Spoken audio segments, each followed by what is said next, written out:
Not sure if we'll have anyone else join us, but we'll see. All right. Hello, everyone. If you're watching, thanks for joining us. Today, we're going to be talking with Rick and whoever else wants to join us, but talk about life hacks and, for optimal health and recovery, in my case. Rick, I think, has a lot of life hacks, actually, has quite a repertoire, I should say.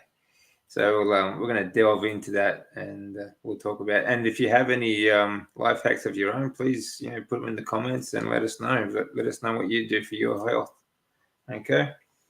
All right. So Rick, talking about life hacks, we're just talking about. You just had a big barbecue. Would you call that?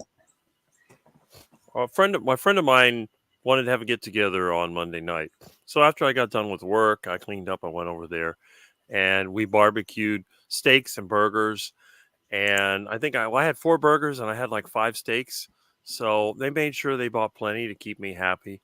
On top of that, I built the fire, and it took me time. When you start the fire, I throw every piece of wood I can find in there, branches, twigs, whatever, and get it all lit up. And then I let it burn down, and then there was a tree that had fallen over, so I took the chainsaw and I cut that up while I was waiting for the fire to burn. And then when I got done with that, I set up the grills and we got the steaks out. We're cooking it. Of course, the steaks that I cook are the least cooked because I don't want that steak seared. I like the steak just mildly cooked. I'm very strange. Usually at home, I boil my meat because I don't like charred meat. So Okay. To me, what I like to do, I like a very low fire where you put the meat on the fire and slow cook it. But a lot of people, they like that really crusty kind of dark steak. So I made some of those, and then I had my little grill off to the side where I could slow cook. The problem is that as they cooked, I just tend to eat them. So I'm one of those people that when I'm at the grill, I'm just eating the whole time. And that happens, I guess, with some people make baked goods or whatever, they eat that. But for me, it's the grill. Other people were making the baked goods, but I just wasn't. I'm not into that. In fact, the smell of those things kind of turns my stomach, so I don't really feel that good. The desserts and all that stuff. But in terms of the barbecue, yeah, that was very delicious.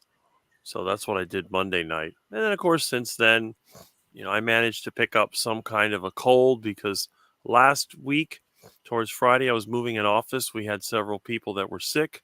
And of course, if I'm going to get sick, it's going to be from working inside, not from working outside.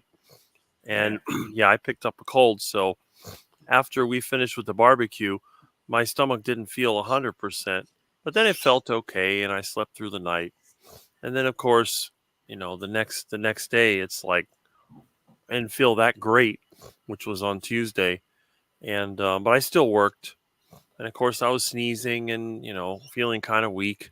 My feet hurt, my hands hurt. But then I got rained on, so the day got cut short. I went home and I slept last night, and then today, I'm feeling a lot better. Usually when I get sick, I don't really get a really big cough. It's mostly my nose. I get a sinus headache, a lot of sneezing, and then it kind of goes away.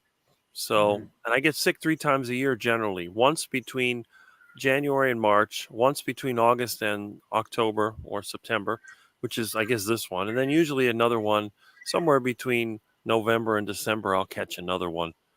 But I tell everybody it's like getting my flu vaccine because I don't go to a doctor and I don't believe in most of the vaccines. So when I get the germ, I get it before everybody else. It's usually very mild.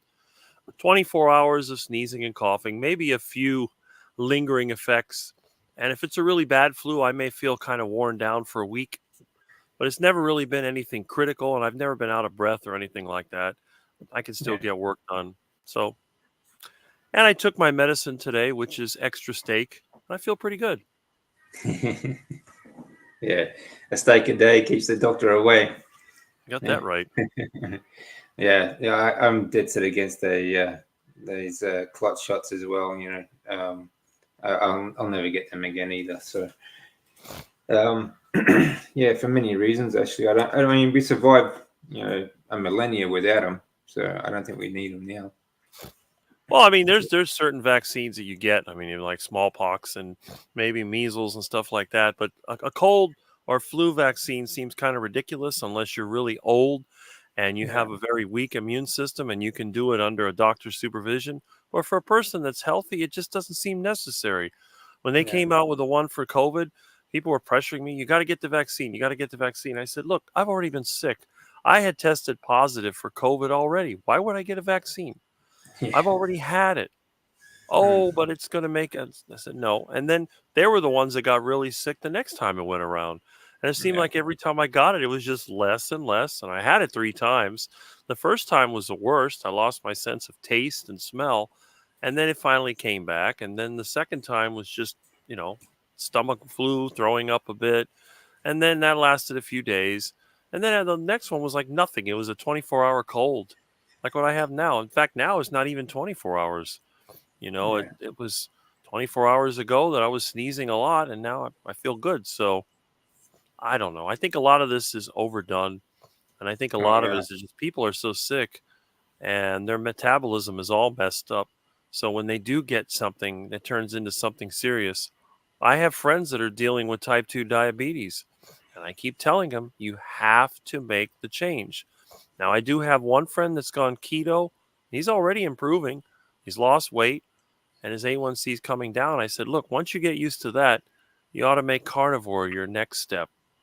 yeah, And again, I don't believe that everyone should be a carnivore. And I don't know, most of the people I know that have lived over 100, and there's 3 of them, none of them were carnivores, but they all ate meat of some kind daily. And all 3 of them, they were taking either yogurt or cheese, and mhm, they ate whole foods. They didn't eat yeah. any processed food. So, Yeah, I think that's the most important part, isn't it? It's eating whole foods, real foods, no processed foods. Um, mm-hmm, I mean, you can still eat, especially like if you grow it yourself organically, like don't use man-made soils and things like that, like fertilizers and that. right. I mean, there are anti-nutrients and other things that are in fruits and vegetables, but I mean, it's not like you're eating a ton of it all day, every day, sort of thing. I think meat should be the base. I think like if you had a proper food pyramid, the up in the triangle would be fruit and vegetables, and down the bottom would be all meat, but Yeah, nothing processed. Um, right. and raw dairy stuff is we've been eating that for millennia as well. Like I say, I think it's like a superfood, but you do have the only problem I have with dairy. If you can get raw dairy, of course, it's always a good source, but it's still meant to put weight on the person. So certain body types are going to put on weight very easily if they eat dairy. But it depends on what your goals are too. Yeah. As long as you stick to whole foods, no processed foods, and especially get rid of the seed oils, I think you can still be very healthy. Well, I've You know? eaten dairy pretty much every day of my life, and I've never become obese. My weight has been very stable. But Yeah. generally, the only thing I'm going to eat is fermented yogurt and cheese, and that's pretty much it. I stopped drinking milk when I was 20. It doesn't really agree with me. Mm. So, but I think even if you're using standard dairy, I think that if you are fermenting it the way that I do, it probably, I mean, I think of it almost like a cow eating grass. You know, you're fermenting this thing for several days. And, the yogurt is 24 hours at least, sometimes longer than that. And I don't Mm. even use a yogurt starter. I use sauerkraut to ferment my yogurt. Yeah. So who knows what kind of bacteria are in there, but it provides a unique flavor. Now, a lot of friends that do eat yogurt, they tend to eat flavored yogurts and they put fruit in their yogurt, which I cannot stand. I've Mm. never liked fruity flavors. So that's one of my biggest problems. I hate the taste of fruit. I'm not saying that fruit is bad for you. I just hate the taste of fruit. The Mm. only fruits that I can tolerate would be like sour citrus and plantains, which are cooked in lard or tallow, Yeah. and maybe some of the loquats and the Suriname cherries that I have around the yard. Those are all quite sour. But any kind of sweet fruit makes me feel sick, and that's why I don't eat it. And again, I'm not saying that fruit is bad for you. I'm just saying that for me, I don't like the taste of it. I forced myself to eat it when I was younger, but it was not easy. And I think the only sweet fruit that I actually did like was watermelons. But the problem is the watermelons they have in the store now are absolutely disgusting. They're Oh those yeah. stupid seedless things. They have no Yeah. flavor. They're just like sugar. I can only eat 2 bites and spit it out. It's just awful. The watermelons I like were the ones that grew wild. You plant them. There were these big, long watermelons loaded with seeds. Those were Yeah. quite flavorful. But everything else in the store, and see, the other thing too is that for reasons similar to vegan, vegans all have ethical reasons. And the main reason I don't like to eat fruits and vegetables is for ethical reasons. Now, you might think, well, what is unethical about eating fruit? I'll tell you what it is. Where does a fruit come from? So, where is it grown and who picks it? Yeah. Most of the people who pick fruit, they live in conditions that I wouldn't live in, and I wouldn't want anybody else to live in. The same thing Yeah. with vegetables like tomatoes and, a lot of these things. You have these temporary workers that are put out in the sun in these fields. They don't really even give them a decent break. They don't get, they don't get time to eat and have cold water or whatever. They're just all out there in the field with a hat on, picking this stuff up. I wouldn't want to be there. Mm. So if I would eat fruits, which I do occasionally, I get them from my own ethically sourced garden. And I enjoy walking outside and picking the fruit and saying, well, am I going to eat this or am I going to give it to a friend?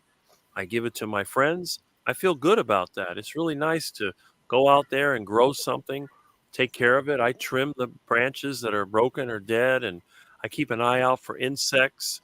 I make sure that the ducks are getting around the garden.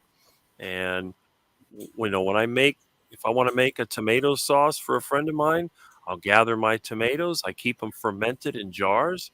And then when I need them, I can boil them, remove the skin, strain out the seeds, make the sauce, mix it with meat. It's actually quite tasty. Yeah. So it's an ethical thing. I just don't like the idea of going to the store and buying fruits and vegetables because I don't know where they came from and I don't know if somebody had to suffer to be able to grow them or pick them. That's Yeah. that's one thing, I think about. Well, they're basically just growing candies, really, fruits, and that's what they're really for, really a sweet treat. But yeah, and they should be eaten like that. It's not something you can get a staple diet from anyway. But you're right, like the slave labor that they use, like even here in Australia, when people come over here in Australia to get a working holiday visa. You can get like 12 to 18 months on a working holiday visa.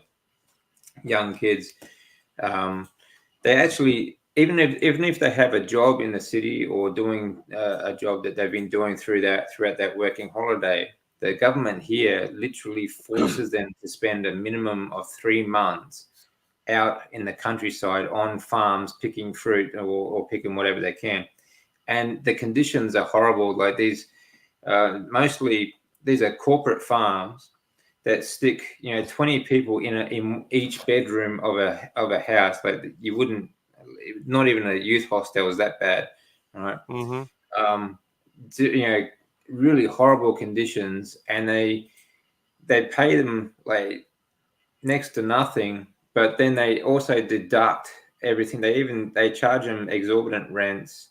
They charge them for every trip they take them to, for transport, to take them to a shopping mall to do their food shopping and things like that, and they charge them to do it for them. So they end up, most of the time they end up leaving with like zero pay. That basically it's slave labor they get, for these farms, because they Mm-hmm. keep deducting all these different things that they charge them for while they're there working on the farm for them. Right. It's absolutely horrible, disgusting conditions, and it's so corrupt here. It's unbelievable. People don't know about it. They keep saying that. Like the Australian government keeps advertising, oh look, come out to Australia and you can go, fruit picking and make a heap of money and all this sort of stuff. It's complete bogus. Mm-hmm. Yeah, and So that's another thing. I've always been against bananas. When I see how cheap bananas are in the store, I tell them I would never buy bananas in the store because I know that the labor they use is not well paid, and it's hot. It's hot conditions, and you're going and picking all these things, and loading them on these tracks where they take it back to be washed and all that. And that's one of those jobs that has to be done quickly, because I grow them myself. When they start to ripen, they have to come down pretty quickly. And remember, I'm 6'6". I can hold 100-pound bunch of bananas myself. But imagine somebody that's little, and they have to do that, and then they got to carry these things over to the track to take them to be washed. And I wouldn't want to have that job. It's plenty of work for me to go outside and harvest one bunch of bananas, section them up, and give them away to my friends. I wouldn't want to be the one that does that. But on the other hand, when you look at what it takes to raise cattle, and I've done some work. We used to have cattle around here. We had a lot of dairy farms. That is not anywhere near as bad as the food picking. No, it's very easy. Basically just let them graze all day. The good thing is cattle are very cooperative. I don't ever remember cows being difficult to deal with. Pretty much you open the gate, they walk in. You let them out to pasture. And if you want to move them to a pasture, what you have to do is go out there, set up another fence, hook up the transformer, and then you just open the gate and they walk right in there and they do their thing.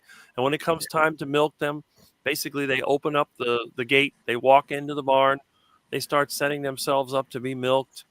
I mean, they take their calves away. I mean, that's part of the process. It's not totally natural, but you don't really see the animals suffering, at least from what I remember. They say, well, the animals suffer for that. I don't think so. No, they don't. Not at all. And the other thing too is when cows are very valuable, and when they have health issues, the farmer or the rancher is instantly going to be over there. They'll call the veterinarian if they can't do it themselves.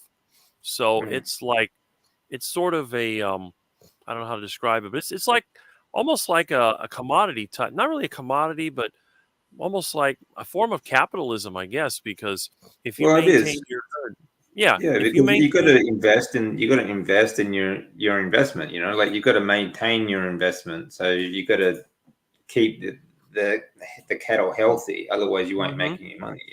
So not only that, the trick is to keep the cattle where their life is easy, because deer that are in the wild don't have an easy life. They have to run back and forth and avoid predators. Half the time they're on the road getting hit by a car.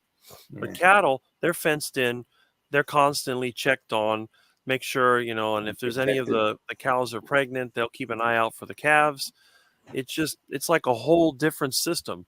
When you're dealing with annual crops, you're in a 3 or 4 month cycle, and then you have to hurry up and harvest. And it's like a mad dash to try to get all the produce in so that you can sell it. And they got to protect that too. They from animals, from all sorts of wild ruminants and everything like that. So there's a lot more animals die from a corporate farm than cattle farms do. The biggest one is the wild pigs. There used to be a lot of wild pigs around here. So you constantly have to keep an eye out for them, because they'll dig up the field and eat. They'll destroy more than what they eat. They're really, really bad. And I do remember I ate a few of them myself, because you go out there at night and you have to go out there and shoot them and try to get them. But, when they had the cattle ranch, there weren't that many, because there's not much they can eat there. They'd concentrate on the vegetable patches. But if you shot one of those hogs, you could cook that up. That was some good meat right there. So it wasn't being wasted, at least if you're a smaller farm. Now, on the bigger farms, wild meat too. And it's a wild meat. Sometimes you'll find stuff like parasites in the meat, and some of them aren't that healthy. But most of the time, once you've carved it up, you have some pretty good meat in there. There's not a lot of fat. It's totally different than the pork you get in the store. But still, it's flavorful. And, if you cook it in the slow cooker, it's not bad. Now, I got used to eating tough meat. I tend to like to eat things that are a little bit wild. So I usually buy the tough steaks because they're cheaper and they're more flavorful. And I don't use a knife and fork. And that's the one thing when I had my get together with my friends, everybody looks at me strange because I just pick up the steak and eat it. I'm sure you've seen me in some of my live streams where I just chew on a piece of steak like somebody would chew on a protein bar. And it's just the way I am. I enjoy it. It's a shame that people judge me for that. Yeah, well, I mean, they wouldn't judge you if it was a processed candy bar, though, would they? No, they wouldn't. And that's the thing. You see them eating Snickers bars and all the granola. And nobody thinks about that. But boy, it makes Yeah. me feel sick. I just cannot. I couldn't understand why anybody would eat a Snickers bar. It's just so much easier to get your hand on a piece of meat. All you got to do is heat it up. It doesn't take that much. Look, if you got a car, you can leave it on your engine while you're driving. That's it. Yeah. Yeah. I just want to go back to let's have a check some of these comments, and then we'll continue with that because that's good. Okay, so my arm hurt after a long time, for a long time after getting the vax. Yeah, what the hell's with that? Take an antidepressant just because you're in pain. Unbelievable. Excess calcium from dairy linked to depression. I haven't heard that. I suppose if you do, I mean, you can overeat dairy. I mean, most people don't eat that much dairy, really, but you can over eat. But I think the biggest part about that is the fact that dairy is meant to pack on. Like when a child is born, that's the most growing time that happens, and they sort of drink a lot of milk. And same with, especially if you come in like a calf can put on 50 kilos in a day, sort of thing. Then it's meant to put on weight. So if you're going to put on, if you're going to eat a lot of dairy, like excess amount of dairy, the biggest issue you're going to have is weight. You will get very big. It looks like my camera's frozen. Okay, let's see. Let's see what happens there. Uh-oh. It's all right. I'm still here. I'm just playing with the camera to stop it from freezing. There we go. There we go. Yeah, it's been freezing up every now and then. So, yeah, I think that would be the biggest problem with eating too much dairy, be the weight issue, the weight gain. I haven't really heard of calcium being linked to depression, but I suppose if you get obese, that's going to be a problem, isn't it? Well, I don't know if calcium caused depression. With all the dairy that I eat, I would be depressed all the time. But I can't remember the last time I was depressed. Yeah, I don't think that's a thing really, but I think I mean, it's very difficult to eat an excess amount of dairy too. I think, depending on the person, of course, case by case basis. Hey, B, thanks for joining us. Our physician was a CVS, keeps pushing my husband and me to get shingles vaccine. Yeah, like seriously, they got one for everything these days. Like, honestly. Yeah, I mean, I've had shingles, especially after chemotherapy. It's really just a reaction when your immune system is low. You get a shingles, kind of like a cold or flu infection sort of thing. But not long after my transplant, I had shingles for a while. It goes, and it can be a little bit painful, but it's not so bad. Not really. If you keep your immune system strong, then it won't come back. I haven't had it since. Not in the last 9 years or so. So it's doing pretty well. Yeah, Jay, thanks for joining us, mate. Greetings from Tampa Bay. Hello, United Carnivore. Another Floridian. That's good. You can depress me for a while, but I get it. Okay. Hey, John. Good to see you, my man. You're welcome to join us if you wish. There's a link at the top of the chat there. I think it is. Yep, there it is. So if anyone wants to join us, you're more than welcome.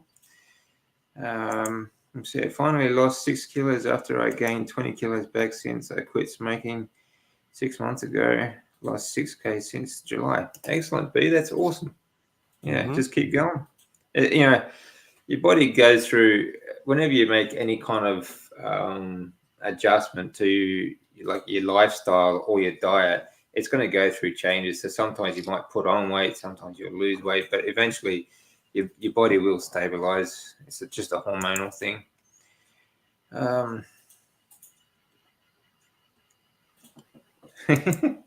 My humor has a lot of truth in it. Yeah. Yeah. So what we're talking about? We're talking about yeah. That's one of the things too. People will look at things are so backwards at the moment in society. Like you said, like no one bats an eye if you sit there and eat a whole pizza or sit No. there with a heap of chocolate bars, and like you could basically eat a whole packet of candy and chocolates, and no one says anything, no one cares. Mm-hmm. But you sit there and eat a steak, and they look at you funny, like you know, or Or eat an if you. iguana tail. Then they really look at you. Yeah.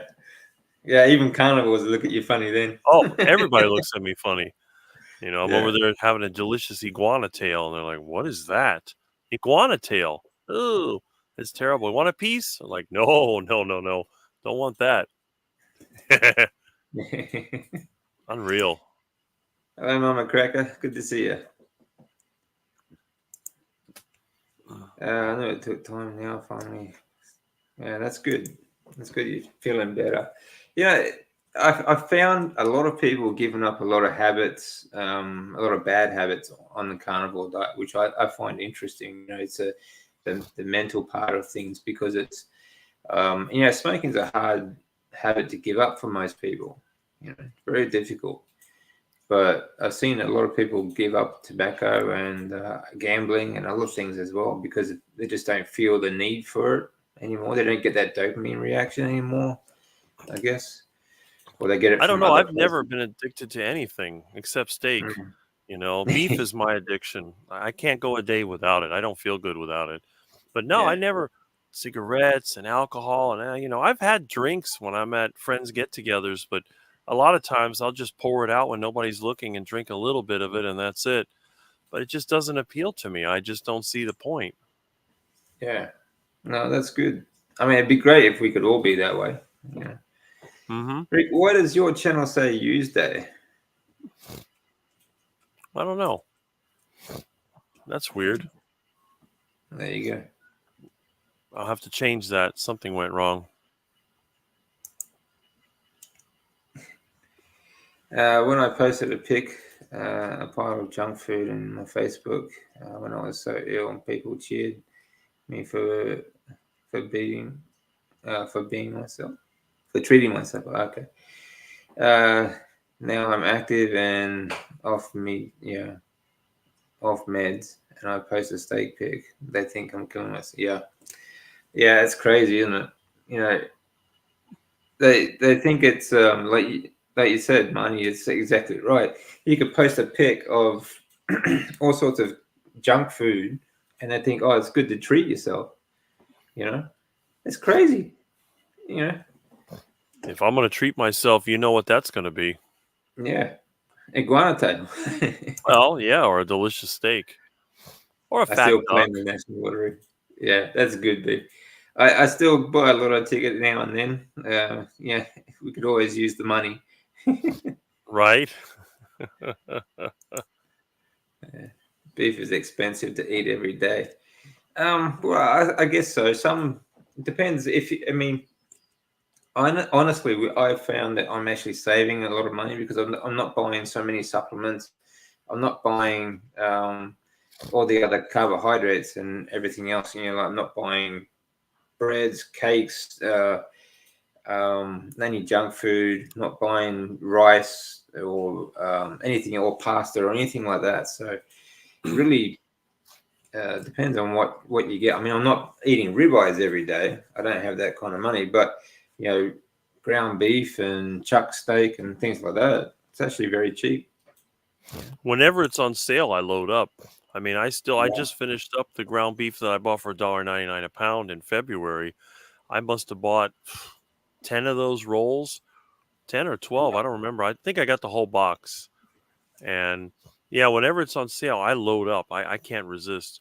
Plus, I have other things. I have some shrimp in there, and I have some fish that a friend gave me that I eat. And of course, the iguana or duck that comes around. I did Well, have an that's iguana. the thing too. Yeah. I mean, you don't. I don't think you should just eat beef either all Yeah. day, like every day, because I don't think you get enough. I think you need to mix the meats and fats because you get more omega-3s from other meats like lamb, for example, and Hmm. seafood and things like that too. Yeah. So I average yeah, about $15 a day to keep me fed, so mm, that's not bad. that's really People good. people Mm. spend more than that in one meal and make diarrhea. Yeah, So it's that's like, right. and I don't understand it. That's the only thing I do find a little strange is that people have to go to fast food, and whether they go to Chick-fil-A or one of the burger places, it's always spend at least $15, and I can do Yeah, that in a whole day. And then the other thing is, I tell them, look, as long as I have a vehicle, I have my portable grill, and I have my engine, I can't go wrong because mm, why would I stop? A lot of times you're sitting in traffic here. I've had times where I have to sit in traffic 40 minutes just to get to my work. And I'm like, okay, I'll just put the meat on the engine.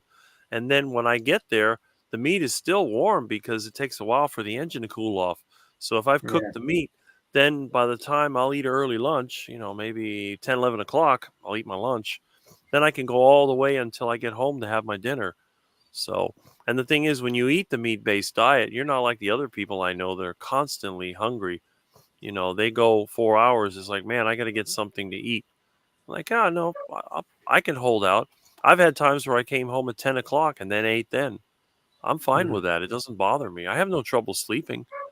I've had yeah, people tell me if I ate that much meat, I'd be up all night and get heartburn. I said, look, I eat 2 to 4 pounds of meat in a meal. Doesn't bother me one bit.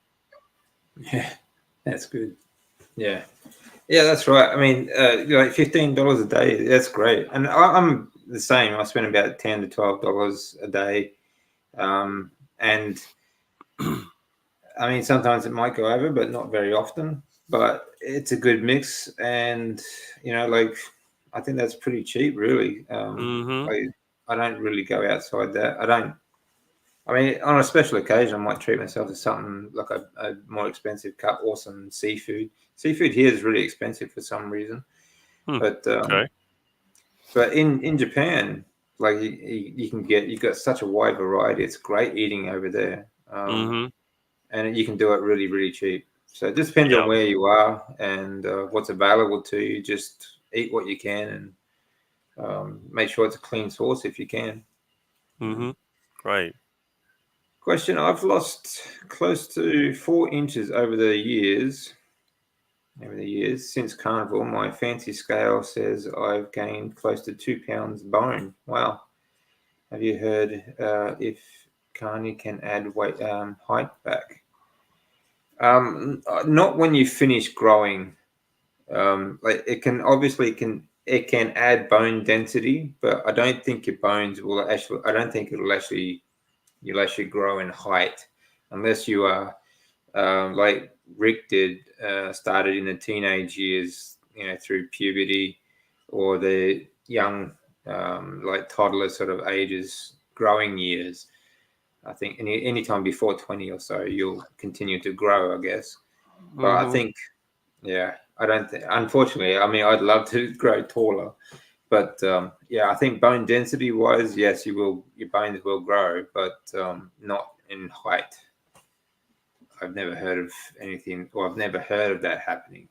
Mm-hmm. I suppose anything's possible, though, really. So, I think a lot of times people get shorter because their back starts to degrade. Maybe the discs get compressed. I know several people that are having that problem. I don't have that problem. I'm still 6'6". I haven't yeah, changed at all in all these years. So I guess it depends on the person.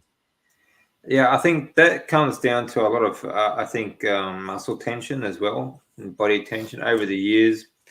A lot of people, especially if they're sedentary sort of people, if they're sitting a lot, sitting down a lot, they do get that spinal compression and joint Mm-hmm. compression and things like that, joint Right. stiffness. Um, but I've seen people stretch themselves out again as well, like people who have actually lost height over the years. Hanging is a good exercise to space out your body. I Mm-hmm. think everyone should do, if you can, a hanging exercise or a variation, for at least a couple of minutes a day, every day, would really help with your keeping your height, so to speak. Right. I was spending like $150 a month on OTC stuff. Yeah, like eye drops, antacids, Tylenol. Yeah, there's another good saving too. Once you're off meds, especially, I'm not saying everyone will get off meds, but for me, I'm off meds too, so that's a huge saving. And I mean, so most people our age are on some form of medication for some reason, Yeah. at least one or two, some a lot more. So That's right. really, if you can fix your or get yourself off medications, being on the carnivore diet is really not expensive at all. And I know inflation at the moment is a real problem. Everyone's, all the meats and everything's going, the prices are going really high, but that's going high on everything, Mm-hmm. So it's still going to be cheaper than, a standard Western diet on, a heap of medications, Yeah, and just think, if you're sick all the time, you make less money anyway. So that's another Yeah, thing. that's right. Yeah, that's right. Yeah, if you're sick all the time, you can't work, You don't need 2 kilos of meat every day, but eat easily 2 kilo carbs. Yeah, that's right. Yeah, that's right, D. Yeah, I mean, Rick does. He's very big, but he eats a lot of meat. So,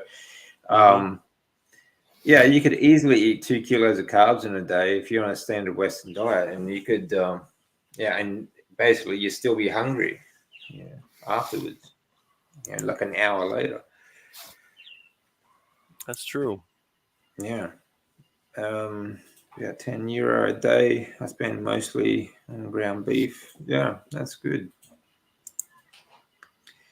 Okay. 2 weeks from now, I'll be in the Philippines doing carnivore fish tour. Oh, cool. I'll post videos. That'll be cool. Actually, we'll look for that. I didn't realize you had a channel, actually, B. I'll have to go check that out. Thanks. Yeah, lifts pretty consistently. That's good. Yeah. Yeah, Cynthia's really good. She's very motivated. She does a lot of activities. So.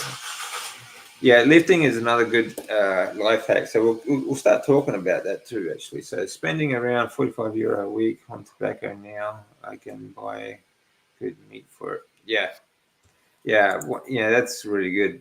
Giving up, people spend so much money on smokes, cigarettes. Like here in Australia, I think like several years ago, the last time I saw it, I think now it'd be closer to $30,000 a year. People spend on average. The average Australian spends $30,000 a year on cigarettes. How much meat is that? That's It's true. incredible. And you can be so much more healthier. Oh, g'day, Lambs. It's good to see you, mate. Yeah, I see that. Yeah. So I mean, that's that's one of the. I mean, I know people. You look when you go shopping and you look at the price, and you think, oh wow, that's expensive. You don't really think about everything else that you're saving. You don't think about the money you're saving. You're not buying medications, or you've given up habits like smoking, for example, or you're not buying everything else that goes with the meat, like beer. Yeah, alcohol is another big expense, and here it's quite expensive actually. So these are things that, I mean, I don't drink, so I don't really take that into account, but a lot of people do, so that's another expense that a lot of carnivores don't also give up. So total overall, you have to be saving money. I mean, I certainly am anyway. So Money Mac was on 6 medications, off them all for 5 years now. That's awesome. Meat money. Yeah, exactly. Rick, I watched your video in your kitchen making a meal. Your counter comes to your knees. I can't believe you don't get back problems. Yeah. Rick's so tall. Actually, I never realized how tall Rick was until when he stood up. Like when I was watching him on his live streams, I thought he's just average height. Then he stood up, and I'm like, where the hell did he go? He's like a beanstalk. I'm taller than Dr. Sean Baker. That's how big I am. Yeah. So he's like a beanstalk, guys. Yeah. So, all right. So I think that, for one, that's a real good plus. Actually, I think you're saving money on the carnivore diet. And I'm not saying like go out and buy the best cuts of meat sort of thing. And I think you should always have a good mix of meat, because you get different Mm-hmm.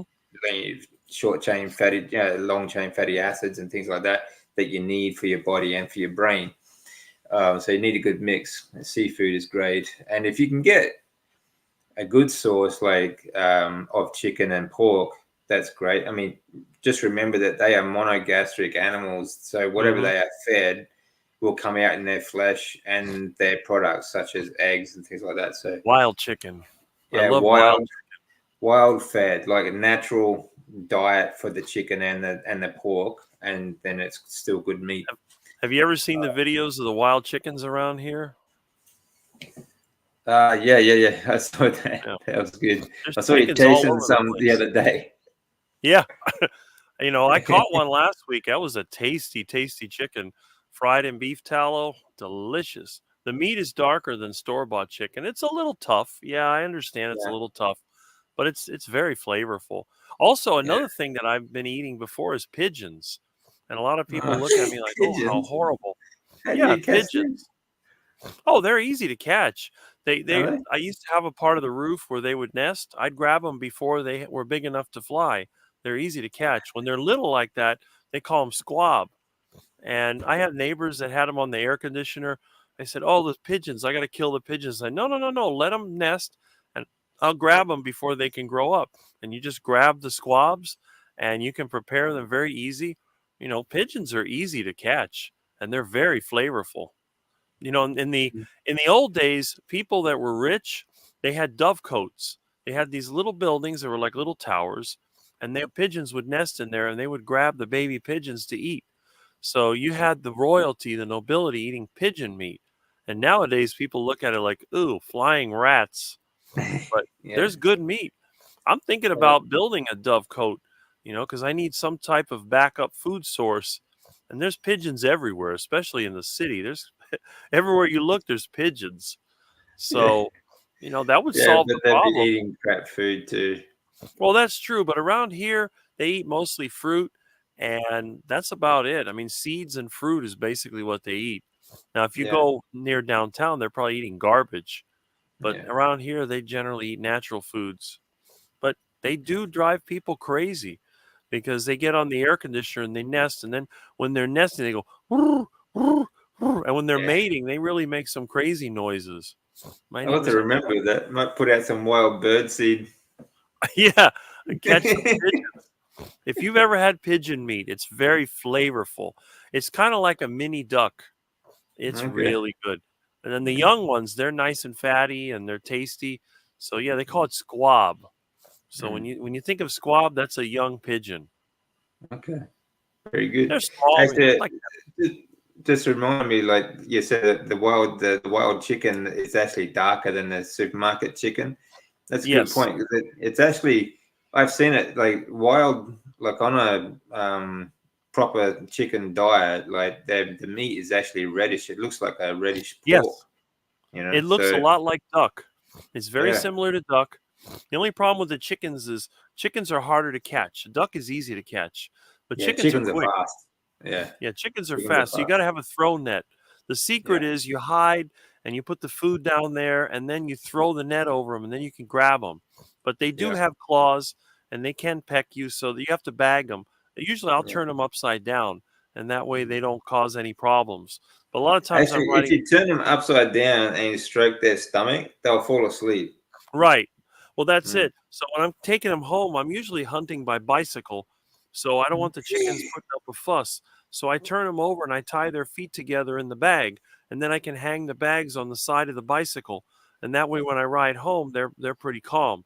Now I've had times where the bag got loose and the chicken's trying to get out, and I'm chasing it around the neighborhood.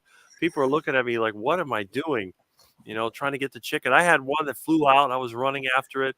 Then I fell down. I had another time I had the chicken by its feet and it got out of the bag and it was flapping the wings. I'm trying to ride home with this chicken and the thing's clucking and making noise. I'm like, oh. So I got better at it. And usually what I'll do so that the chicken meat is not kind of gamey tasting, I bring them home alive. I put them in my special pen, which is the same thing I do with the ducks, and I feed them for several days before I prepare them to eat. So that way I give them plenty of good fruits. I give them bananas, cherries, whatever, bugs. I dump out my cockroach farm. They eat that. They have worms they can dig up. And I let them, and they relax. And then they become sort of, I mean, they're still afraid of me, I guess with good reason. But at least then I can put them into the same place where I process the ducks. They stick their head through there and off comes the head, and that's it. And the meat is really good. So it is dark, but it's not gamey. It's very similar to duck. It's tender. It's got a little bit of extra fat. You know, if you want to get tasty chicken meat, give them tropical fruit, especially mangoes. Mangoes make really nice chicken because it really increases their fat. You know, they get the fat within the meat. The flavor comes out in the meat. Right. Yeah, because otherwise you get one of those chickens from the parking lot, it's like chewing on a shoe sole. I mean, that thing's like leather. And if you try to roast it, rubbish. Oh, it's bad. And who knows what they're eating over there. Yeah, that's right. That's the thing. That's right. People don't get when they go buy this chicken from in the store. It's just this really, really pale white meat, because it's all full of soy and grain and things like that. So, well, the problem with the store-bought chicken, if I try to roast that chicken or I try to bake it, it makes me get sick. The only way I can eat store-bought chicken is by heart attack style. I cook it in beef tallow. If I cook it in beef tallow, I feel fine. But if I try to, just eat it from the store, and I've had people, they make curry chicken and all that stuff. I can't eat that. It gives me like a stomach ache, and I'll burp up that nasty curry flavor, and sometimes it'll give me diarrhea. But heart attack chicken always works, even if it's store-bought chicken. I think there's something in the beef tallow that makes a heart attack chicken easier to digest. Yeah, well, I think that the fat will help it, sort of offset the soy that comes out of the flesh, maybe. Yeah, so you got like the omega-3s and the short chain fatty acids making up for the linoleic acid and that. And that chicken skin is so crispy, you wouldn't believe it. You bite into it, there's a massive crunch.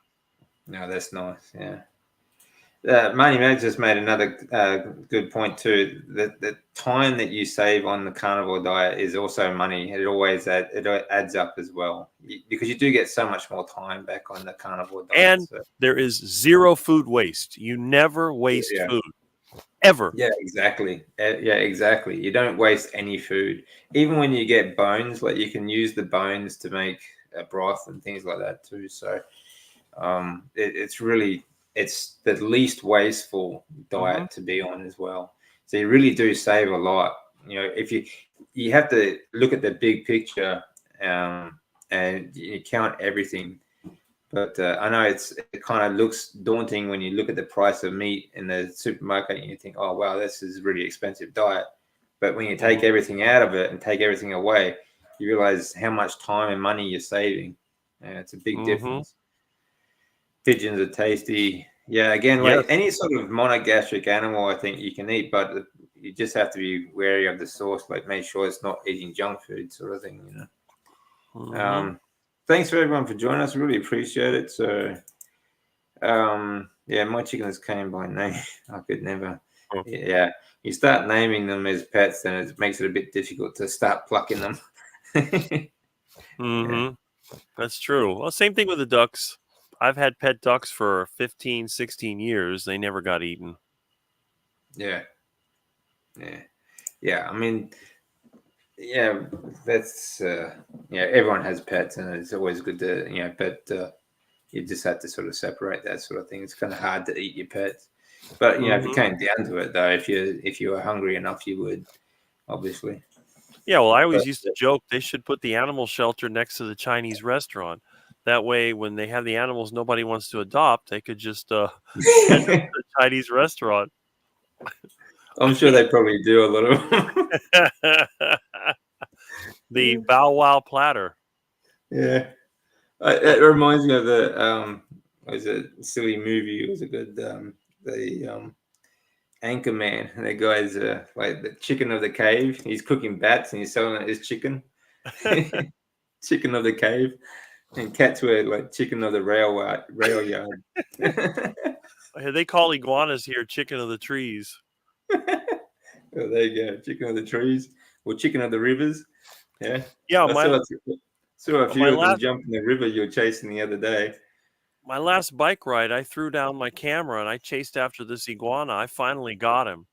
And I think that was on Sunday. I forget what day it was. So I got to come home with a tasty iguana. I couldn't catch it on the video though, because it's impossible. You know, when you're wrestling with an iguana, you got to watch the claws, and the teeth are nasty too. I know somebody Mm, almost lost his finger to an iguana. So, mm, you know, you have to be ready for them. And normally what yeah. I'll do, I'll put a tie wrap. I keep tie wraps with me, and I'll zip their mouth with the tie wrap. That way when they're in the bag, they can't bite their way out of it. Yeah. But yeah, that That's last something you got to iguana be here. careful of too. Here, we got big goannas. Mm, Goannas kind of looks like a small Komodo dragon, right? But right. they get quite big. I've seen them like over 5 foot. They're pretty big, Wow. some of them. But they got really long talons, Mm-hmm. and they actually have venom in their bites too. So Yeah. you have to be pretty careful of them. But if you stand still long enough in the yard, they'll actually and like they'll run up you because they think you're a tree. Especially Right. someone like you, they think you're a tree. They run Well, straight up you. I've had an iguana do that and scratch my leg, but I got even with him. He ended up in the kitchen. So yeah, they're fast. Let me tell you. Oh yeah, You gotta. The thing is, when you're by the canal, you'll never get them. But a lot of times, if they're away from the canal and they try to run to the canal, they can get stuck in a fence. And that's what happened. This one was over there by a tree. And when he tried to climb up the tree, he bumped a branch and I grabbed him by the tail. Once you got him by the tail, you pretty much got him. But yeah, I had one, I was fixing an air conditioner one time and the iguana came out of it and I chased him around the yard and I got him when he got to the fence because he tried to get through and his legs, the head went through, but the legs got stuck. So I grabbed his tail and I was pulling on him and he yeah, had his claws down in the ground. But once I got him up and I lifted him by the tail, they don't really do anything. I have a video of where I caught an iguana in my front yard and I grabbed him by the tail and he's just kind of looking. And then usually you can stick them in a bag, but if they do get aggressive, you have to smack them against a tree or something to kind of hit them on the head. And then that way they'll sort of calm down because if they start getting wild, they have claws that are like that long and hooked yeah. and they can really make a mess out of you. I've never been injured by an iguana, considering all the ones that I've eaten, but most of the time they got an arrow straight through their head, so they're not going to do anything. But the ones that I've caught live, I know how to handle them. So I'm not afraid of an iguana. Let's put it that Yeah. way. They're afraid of me. Every time I go for a They bike ride, should they run be. for the canal. I mean, you They can see should them be. if you look. Yeah, you look at my videos; they go straight to the canal, right in the water, because that's Mm, their best way to get away. On yeah, land, I will run them down. If they can't climb up a tree, I always catch them, and they are fast, but they cannot that's outrun me. I had yeah, one time in the school field. That's like a 5-acre field. I chased that thing all around the field, and there were some kids playing basketball. They were looking at me and thought this guy's crazy. This was like 4 or 5 years ago. I grabbed that iguana. The thing was like 4 feet long and I carried him mm, out to my truck, and they were looking like, wow, you know, because there was no trees there. It was an open field. There was nowhere to hide. And the iguana was running, and every time I went towards the fence, it would get stuck. And then eventually I grabbed it, and that was it. He was mine, and I had him for dinner. I think I fried yeah, that one. yeah, yeah. That's good. That's classic. Yeah. Yeah. That's a good thing though. Like you're probably the only urban hunter there is in Florida, and certainly, yeah, most of your food comes wild caught. That's Well, a good my source. my my neighborhood was overrun with iguanas. I have friends that live in other neighborhoods that they've got so many iguanas. It's a terrible problem. But around Mm, here, the ducks and iguanas, they're under full control. There's very few ducks and there's no iguanas. yeah. So I try to tell them, I said, look, it's very easy to solve this problem. I know the iguanas are invasive, blah, blah, blah. But if you start cooking them, they're not going to be able to reproduce fast enough. You can always outcook the population explosion. And I let the little ones live. There's little ones around here running around. I ride my bike. I see them going back and forth on the sidewalk. But once they get over a couple of feet long, then they become candidates for the kitchen. So it may be a while before I get more of them. There's some by the canal, because once you clear the population in one area, they move in from other areas, because some areas there's no control whatsoever.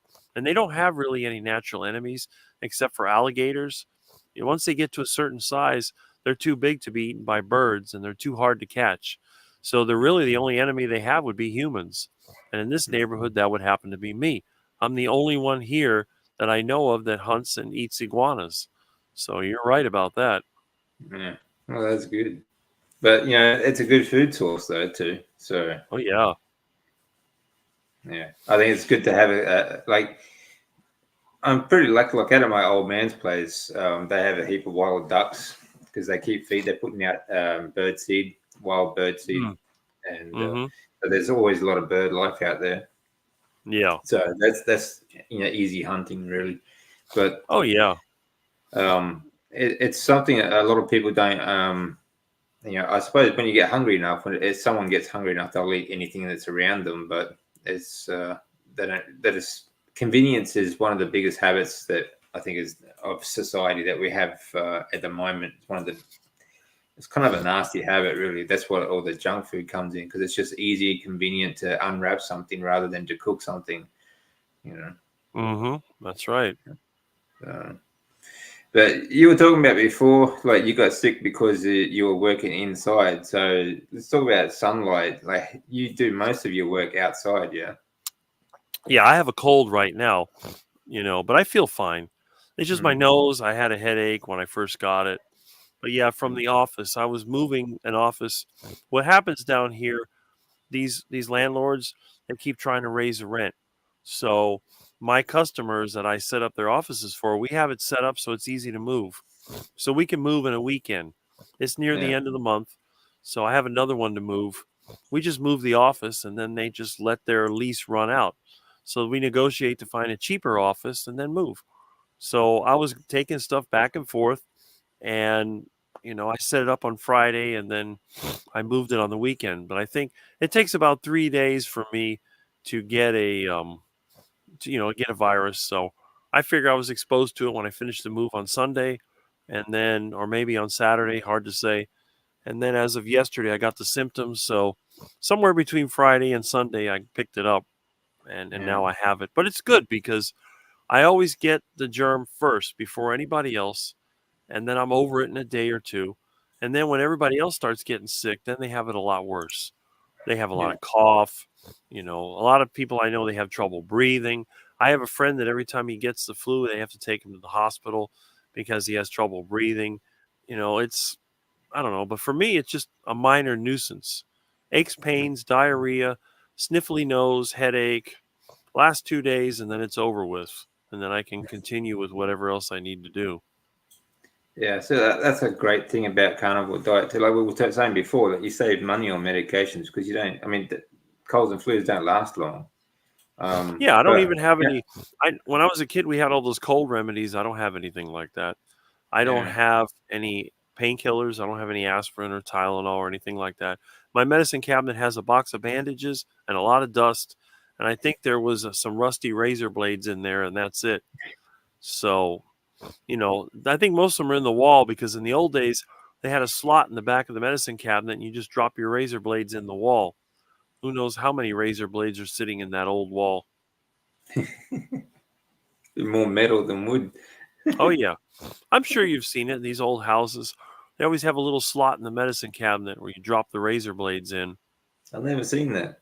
No? No, I don't think we had that here. All the old houses had that. It was usually like at the bottom of the medicine cabinet, and there's like a little slot that says razor blades. No, I've never seen that. No, we've got old houses here, but I've never seen that. Maybe it's just not. Maybe it's an American thing. Yeah. Yeah.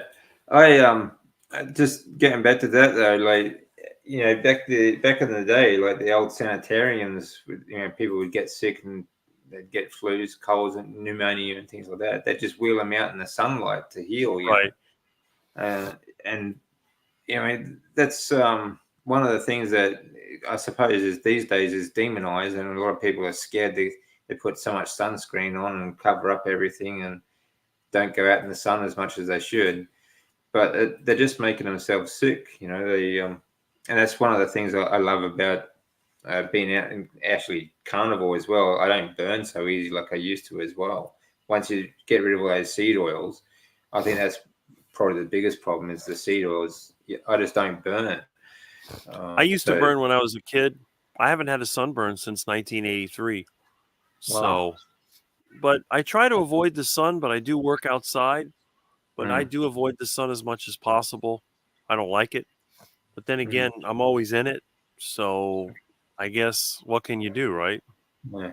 I mean, as long as you're outside is the thing, though. Like, you can be outside and in the shade, like under a tree, for example. But you're still going to get the red light therapy, like the infrared light that you get from sunlight. Basically, it's like a healing therapy for your body.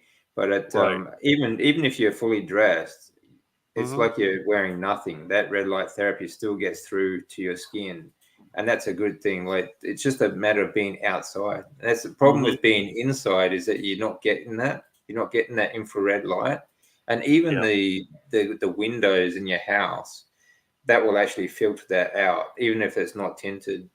So it's really important. I think it's one of my biggest hacks is that you need to get outside, and you need to be, whether you're actually in direct sunlight or not, doesn't really matter as long as you are outside. If you're in the shade of a tree, that's great. Not so much under like the shade of a roof, like a tin roof or anything like that. Right. But natural light, natural shade is good and really healthy for your body for many different reasons, for hormones, for especially like D3, when you start producing more cholesterol with like more D3 for your body. It's a sunscreen for your body, like the D3 comes out in your skin, but it's also a pre-hormone. So for things like if you want to boost testosterone, you need to be outside, for example, because it's a pre-hormone for testosterone. It's produced from the liver as well, from lipids.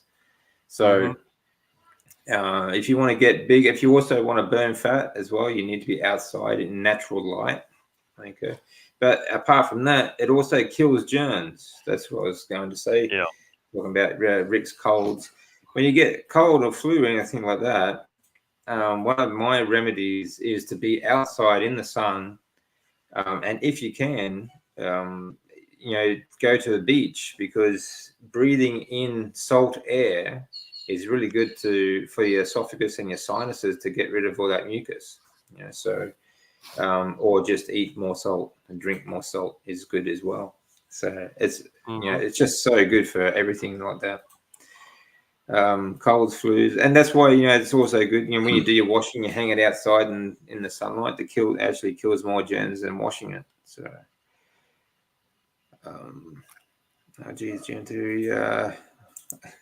I think Rick's mutation. The first one before he passed on. Fair enough. Let's see. You should get into the habit of going through people's medicine cabinets like Americans do. Yeah, I should check that out. Actually, next time I go to someone's place, I'll have a check in their medicine cabinet, see if they got the slot for the razor blades. Yeah.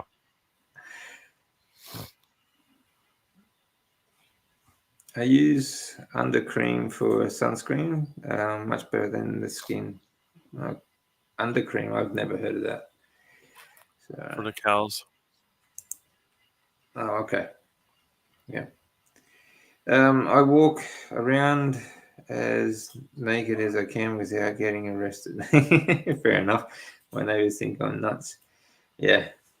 No, it's good. It's good to be out in the sun and get as much outdoor light exposure as possible. But even with your clothes on, you still get that infrared light.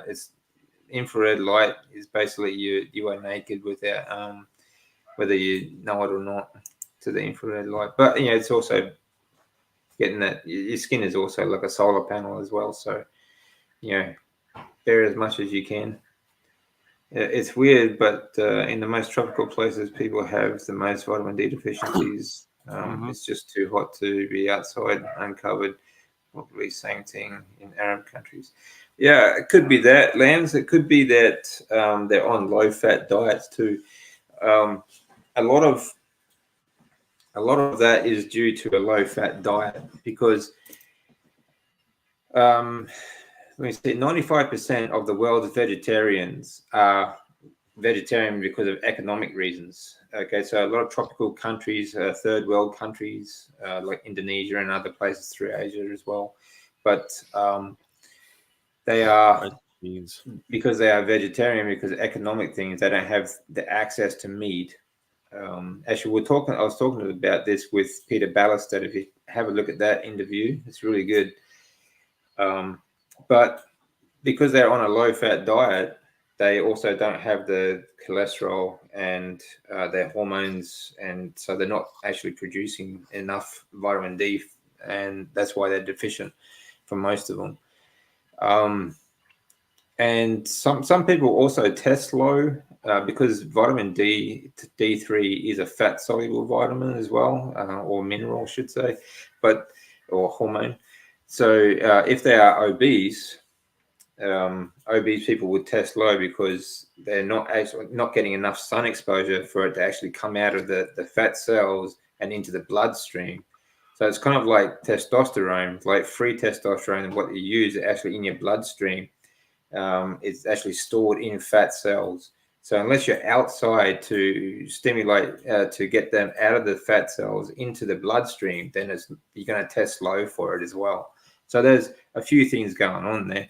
But I think for most of those countries that are basically plant-based tropical countries, the biggest reason why they're low on D is because of a low-fat diet.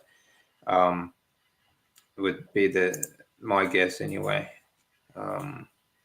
Question: since going carnivore a year ago and experiencing optimal weight now after going from 163 to 143, I'm assuming pounds, in the first 7 weeks, my arms are very vascular now, veiny. Why? I'm in good shape. I'm assuming you're talking about pounds. Okay, so 143 pounds, and you're vascular.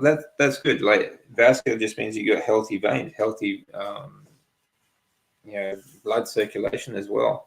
They'll always rise. Like Rick, you'd be pretty veiny too, wouldn't you? Well, yeah. I mean, the other thing is you don't have a lot of body fat. I mean, all that vascular, the visceral fat, and some of the subcutaneous fat is gone. I mean, I don't know if I'm really vascular. I mean, I can actually see my pulse like towards the elbow. I can look at it and I can see it. So there's just not a lot of fat there. Some people, you can't even see the blood vessels because they have so much fat covering it. Yeah, that's right. Yeah, I mean that's right. I mean, most of the reason why other people are not vascular is because they just they have more body fat, But when you get leaner, you get very vascular, especially in the legs. And I mean, when I was younger, actually, I used to have like my abs were very vascular. I had veins sticking. I just used to sort of push them in and play with them. But it just depends on your body type as well. Done rebounding. I need to get back to making the chill sauce. So bye all. See you, Cynthia. Thanks for joining us.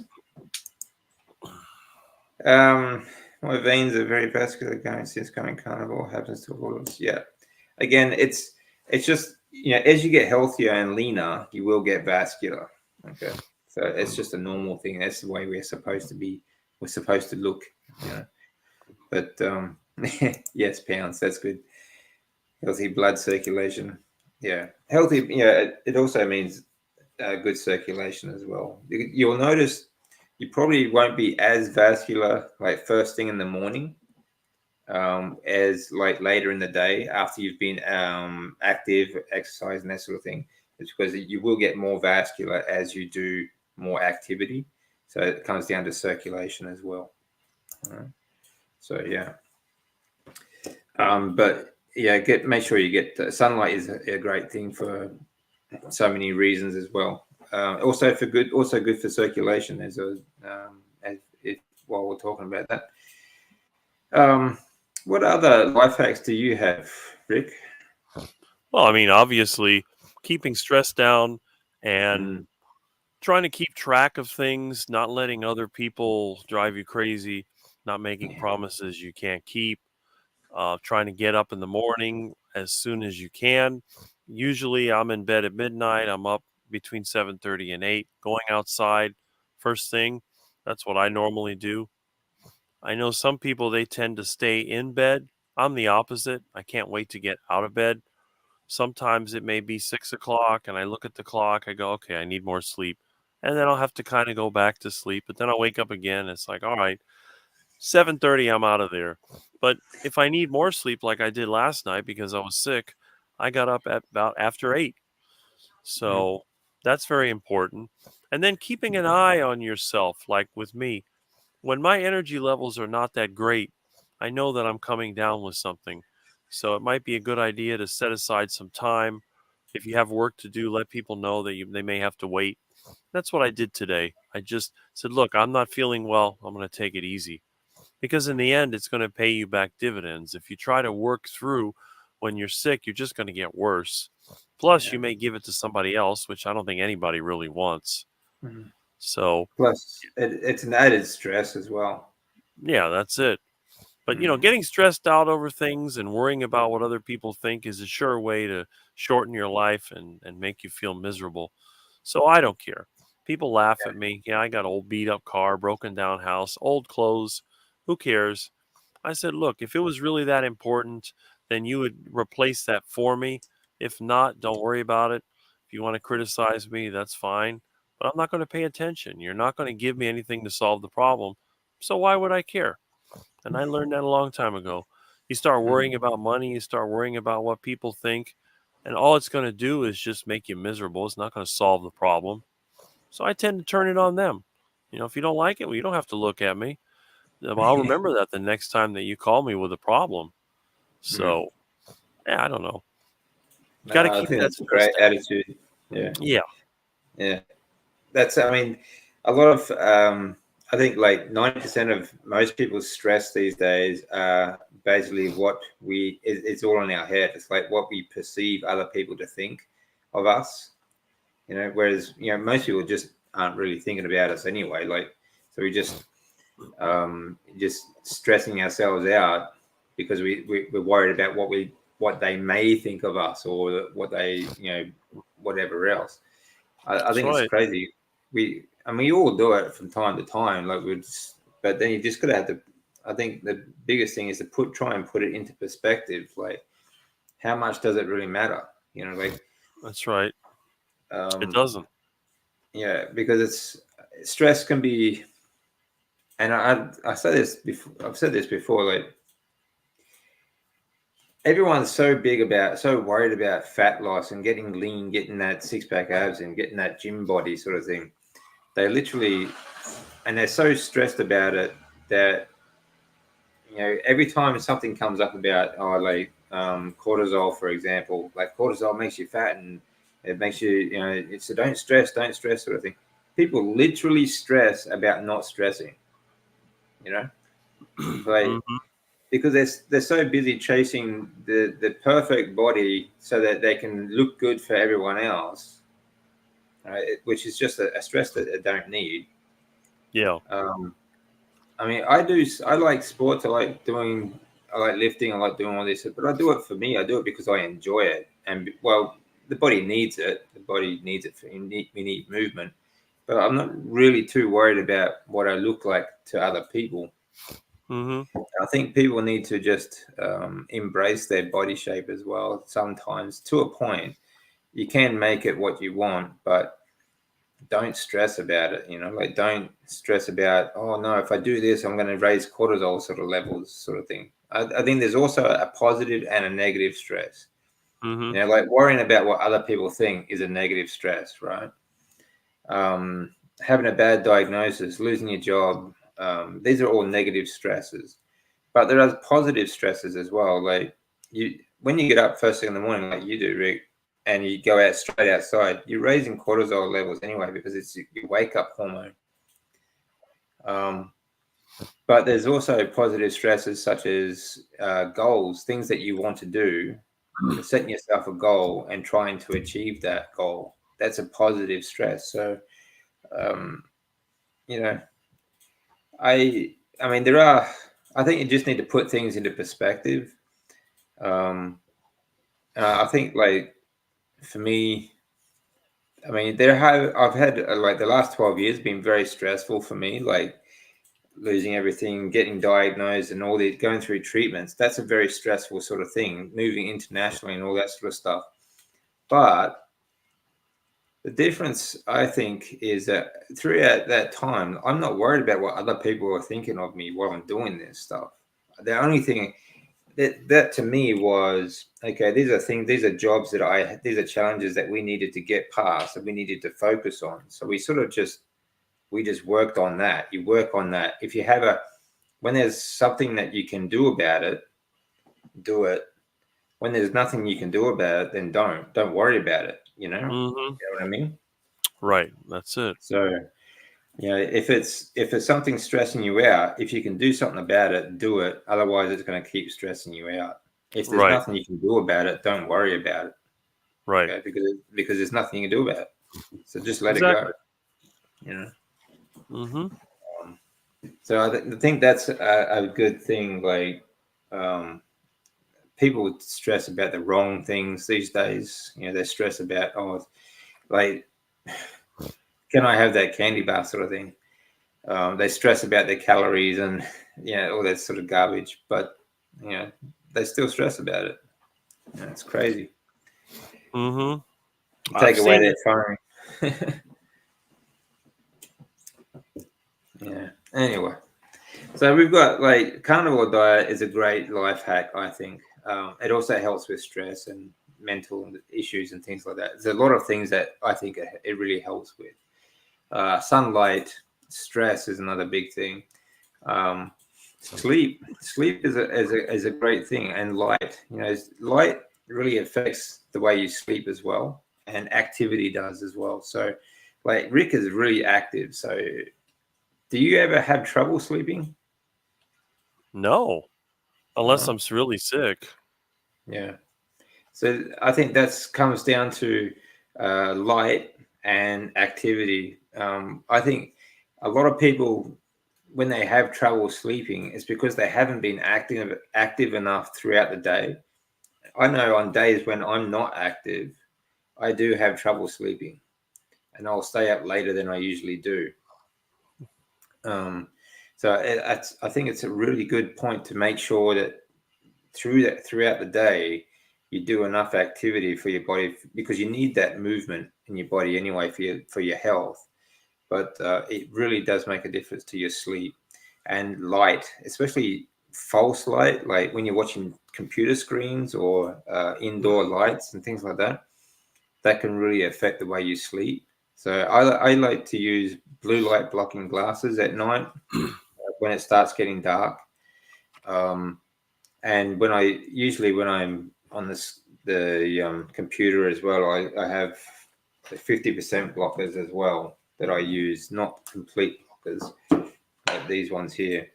They block screen blue light from Mhm. screens and things like that. So these are really good things that you can do to help you sleep if you have trouble with sleeping.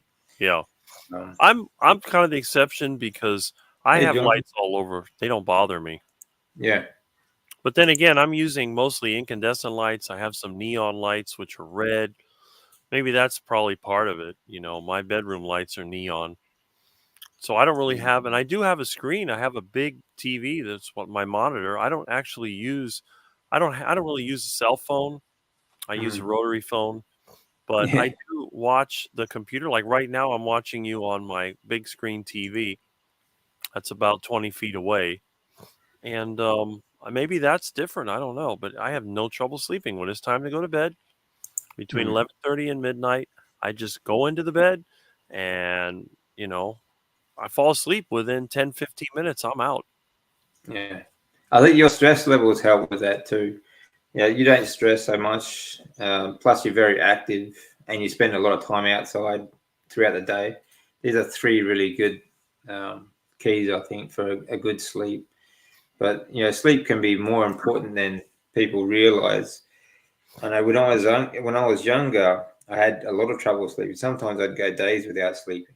You know, um, but you don't realize just how much most of your recovery happens in your sleeping hours. So it's really important to, and there are a few things that people do, few tricks that some people also use when they're sleeping, like red light therapy, like a red light while they're sleeping, things like that.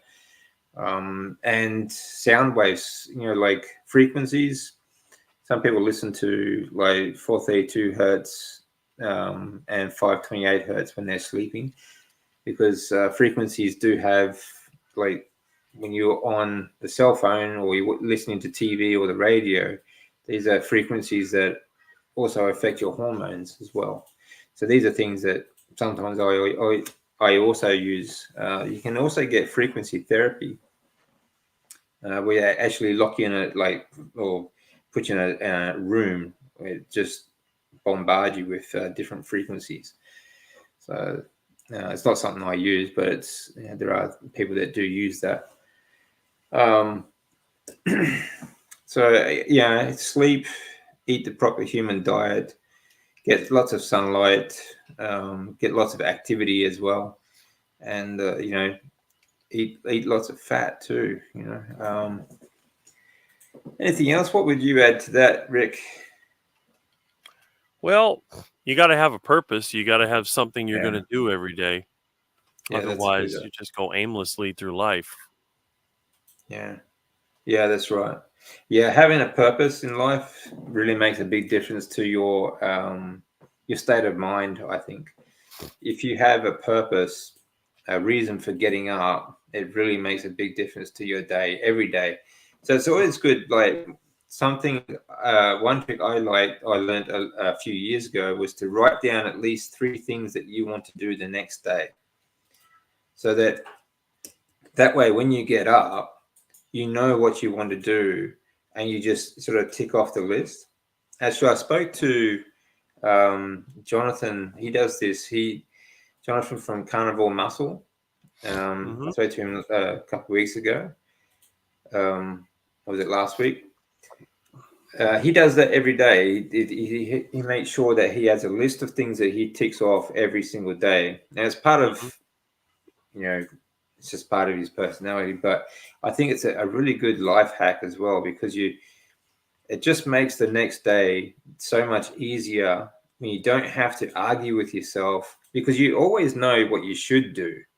We always have that inner voice that's telling us, okay, you should do this, you should do that. But we sort of argue with ourselves. I'll do it later. I'll do it later. But if you have that list that you can check off throughout the day, you can say, okay, job done, job done, job done. And you don't have to argue with yourself. You don't have to think about it. You just get up and you go, okay, job number 1, let's go. And that's why I think, like in the military, they say that they make them, the first thing they do when they wake up is they get up, they make their bed, because that's the first job done. That they've got job number 1 done. They know that they can do. It's sort of a confidence builder too, to make the rest of the day it makes you realize that you can do the next job as well, just as easy. Right. So I think that's a good plan. Do It is. you do anything similar to that, or you just know that what you have to do and you just get up and do it? I don't generally make lists because my day can be variable. I do prioritize the things that need to be done. I have no trouble. I'm very good at keeping track of time, and I can estimate how long something will take. And generally, I allocate extra time. So I'll prioritize if I have somebody that needs to get a job done. It's sort of an emergency. That can move to the top of the list. Some of the other jobs that aren't as important, they move down the list. And generally, the jobs that have to be done first are the ones that I'm going to charge the most for. So I try to get them out of the way. But I do other work for people that I know, and I give them a really reasonable rate. So a lot of times that'll be moved down the list. When it comes to my own personal things to do, it really depends on the weather. And the weather here is usually pretty bad most of the year. It's extremely hot and humid. So I don't do any really hard work unless I have to. I wait for the 2 weeks of good weather that we get. Then I take time off from my other work and then try to do my own things. I try to do as much as I can in that short window of time because I know it won't be long before the hot, humid, and miserable weather returns. Yeah. Yeah. Yeah, that's good. Yeah, prioritizing. Yeah, it's good when you have. That's a skill. That's a real skill. People don't learn these days, especially like. I don't know if it comes down to a personality thing, but I think it's a skill that you can learn as well. That prioritizing the most important things, like for each day, which jobs are the most important, which ones can wait. It's a good. Right. Blue light blockers. I can feel them turning off something in my brain when I put them on. Yeah, my sleep improved massively. Yeah, on the same lamps. They were only a recent thing for me actually, but yeah, when I got them, I find it like I can sit down for 20 minutes with the blue light blockers on, and I'm starting to sleep already. It's fantastic. It really is. It does make a big difference to my sleep actually. My purpose for the last 16 years has been raising a kid by myself. Yeah, that's tough. Especially these days. I think it's just getting tougher, raising kids, especially when you go to like send them off to school to learn absolute garbage from activists instead of teachers. I try not to worry about stuff anymore. All the BS work. I just laugh at the idiots. I work with constantly eating. Yeah, I agree, mate. It's just you just have to laugh it off. If you didn't laugh at it, it just make you cry. Honestly, you see the crap on the news these days. My purpose is now working for meat. My purpose over 3 years is collecting pension for buying meat. Yeah, fair enough. Yeah, that's a good purpose. Yeah, Danny. Okay, yeah, I watched a few. Just stay loose, Candace. Oh yeah, that's good. Excellent. All right. Well, I won't keep you too long, Rick, but that's another good conversation. But if you have any questions, get them in quick because we're going to head off. But yeah, I think these are all very simple things that people can do, like to be healthy, to get healthy, to stay healthy, and to improve longevity. Because I mean, at the end of the day, like I like to talk about longevity, but I'm talking about longevity of like it doesn't really matter how long your body, like how long you live, but to the day you die, you want to be healthy, so that kind of longevity, like you want to be like healthy until the day you have it keel over and just let it go, sort of thing, and strong. And lifting is another good life hack that I like. Lifting heavy weights is very good for the body and also very good for the joints. But it also very good for longevity, but you have to do it right. And all these other things will help you get there. So I think it's just a matter of appreciate every day that you have. Don't worry about how long you're going to live for, but you want to be healthy you don't want to spend the last 10 years of your life in bed, sort of thing. I think that's the most important thing. That's a horrible place to be stuck. That was the whole purpose of the heart attack diet. You enjoy your life, and then you have a big one and drop dead. Yeah. Drive it till the wheels fall off. And, that's it. that's my motto now, is to, I mean, I know a lot of people say like, go easy on your body, and it'll last you the rest of you, till you're 120. I don't think so. I think just drive it till the wheels fall off, and then just go like that. But you do not want to be spending the last 10 years in bed or in hospital. And take it from me, like, once you are in the hospital system, okay, it doesn't matter where you are, any hospital system, it is almost impossible to get out, because they make it that way. Yeah. Because a customer treated like a customer healed is a customer lost. All right. So you want to be as healthy as you can until the day the wheels fall off and it's time to go. That's it. So drive it hard. Don't worry about the tires, and but just be as healthy as you can. That's right. Say, I agree. Like I said, that's the main concept of the heart attack diet. You want to be strong. You want to keep moving. And then one day you just have the big one and drop dead. And by the time that the medical system gets to you, your only thing left is to go into a box or go into a fire, and that's it. Yeah. Hang on a second. Okay, it's another one conversation. My uncles did that. Just spent the last few years in bed. Yeah, it's a horrible place to be. It really is. And Rick, you took care of your parents too, didn't you? So yes, I did. You know how hard it is. Oh, I know. It really drove me crazy, because I kept telling my parents, I said, look, you don't have to do this. You can join me on the heart attack diet and you'll just drop dead, but they wouldn't do it. And the thing is, when they get sick like that, then they crave those sweet things and breads and sandwiches and all that. My mom would never eat a steak. And even my dad, when I got him to eat steak, he thought red meat was bad for you. I said, Dad, you're old, you're weak, you're going to drop dead soon. Enjoy your life. Don't eat that rice and beans crap. Eat steak. But hey, they don't listen. No. Unfortunately, it's those closest to us that are hardest to convince. But yeah, I get that. When you get sick, they, for some reason, they crave the sweet stuff, the junk food. But my uncle was the same. He died recently, just a few weeks back. He was type 2 diabetic, but he was an alcoholic. He just, and all he ate was carbohydrates, sugar, and just junk food. And he was happy with that. His whole life was just going from home to the pub and home to the pub every day. He was retired. And when you've got diabetes and you think, so I'll just keep giving myself an insulin shot, and everything's okay.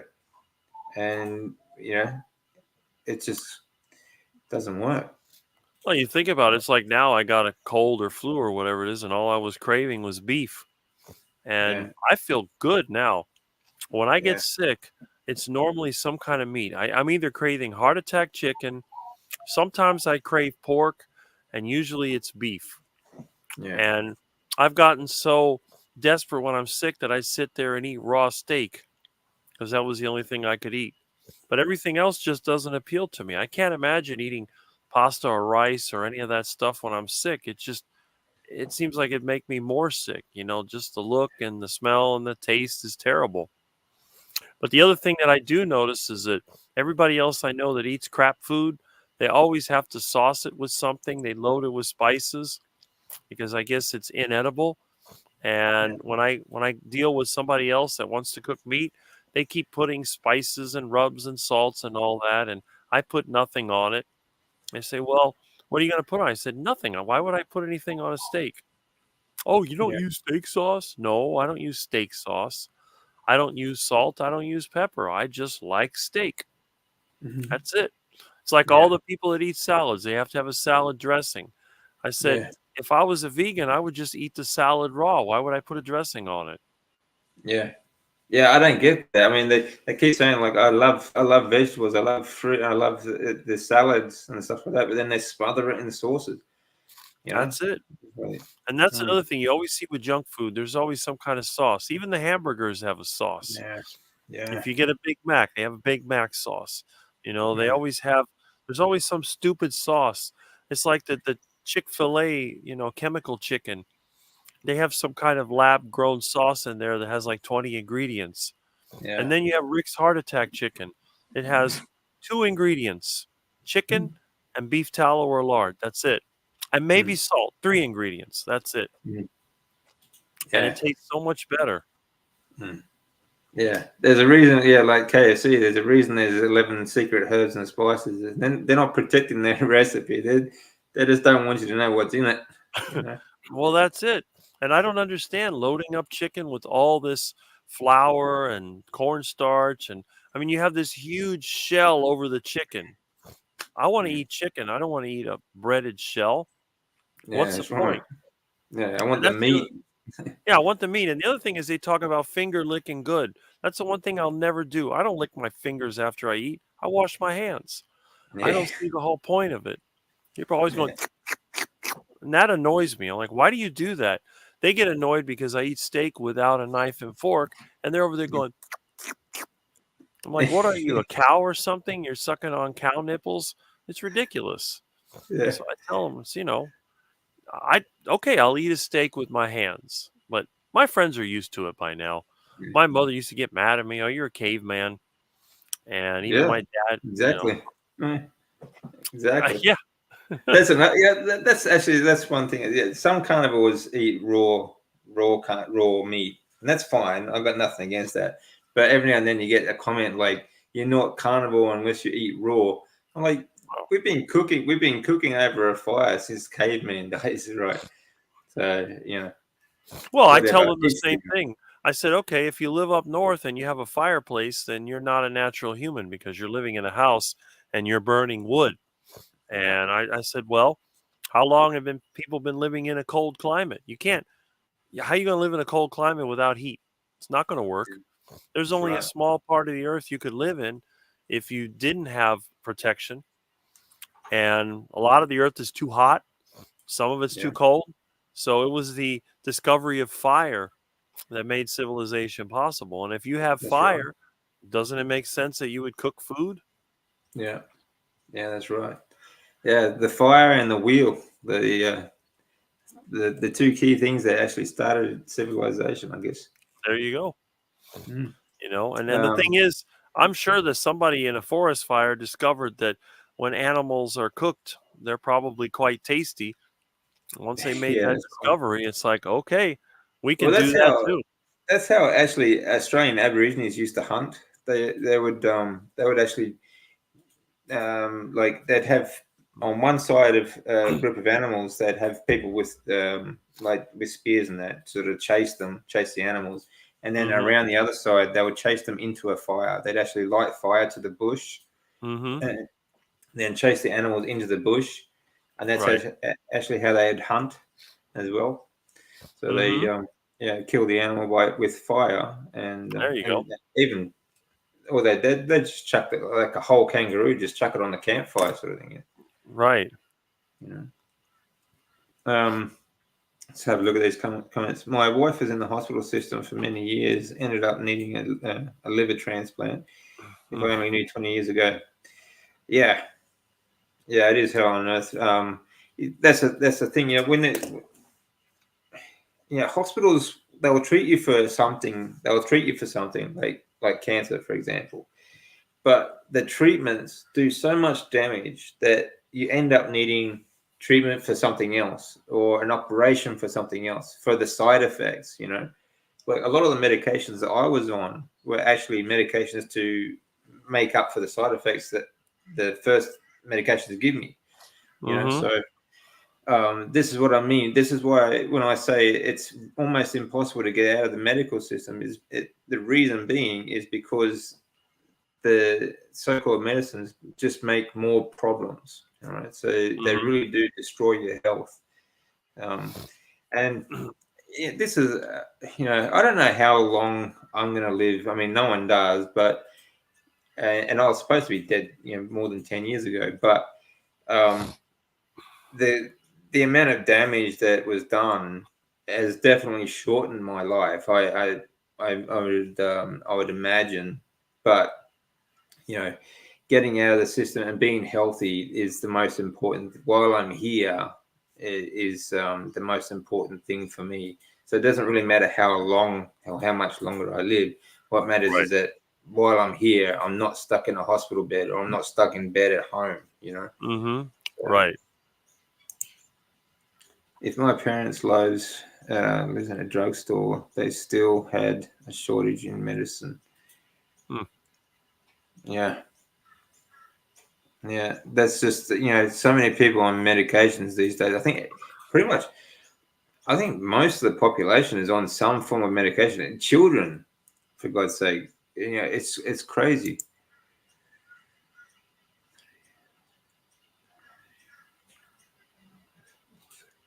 Also demented. Yeah, yeah. Dementia is one of the biggest fears I have. From after all the chemo, but it again, low fat diets do so much damage to the brain. I was Mm-hmm. pretty sick. I was pretty sick when I got out of the matrix. Unfortunately, many of us have to learn the hard way. Yeah, unfortunately, yeah, we do. We have to learn the hard way. And the reason we all have to learn the hard way though is because most of the information out there is just propaganda and just garbage. But I won't go into that. We haven't got enough time for that. We all think back how easily we would have, yeah, that's right, save family members and harsh.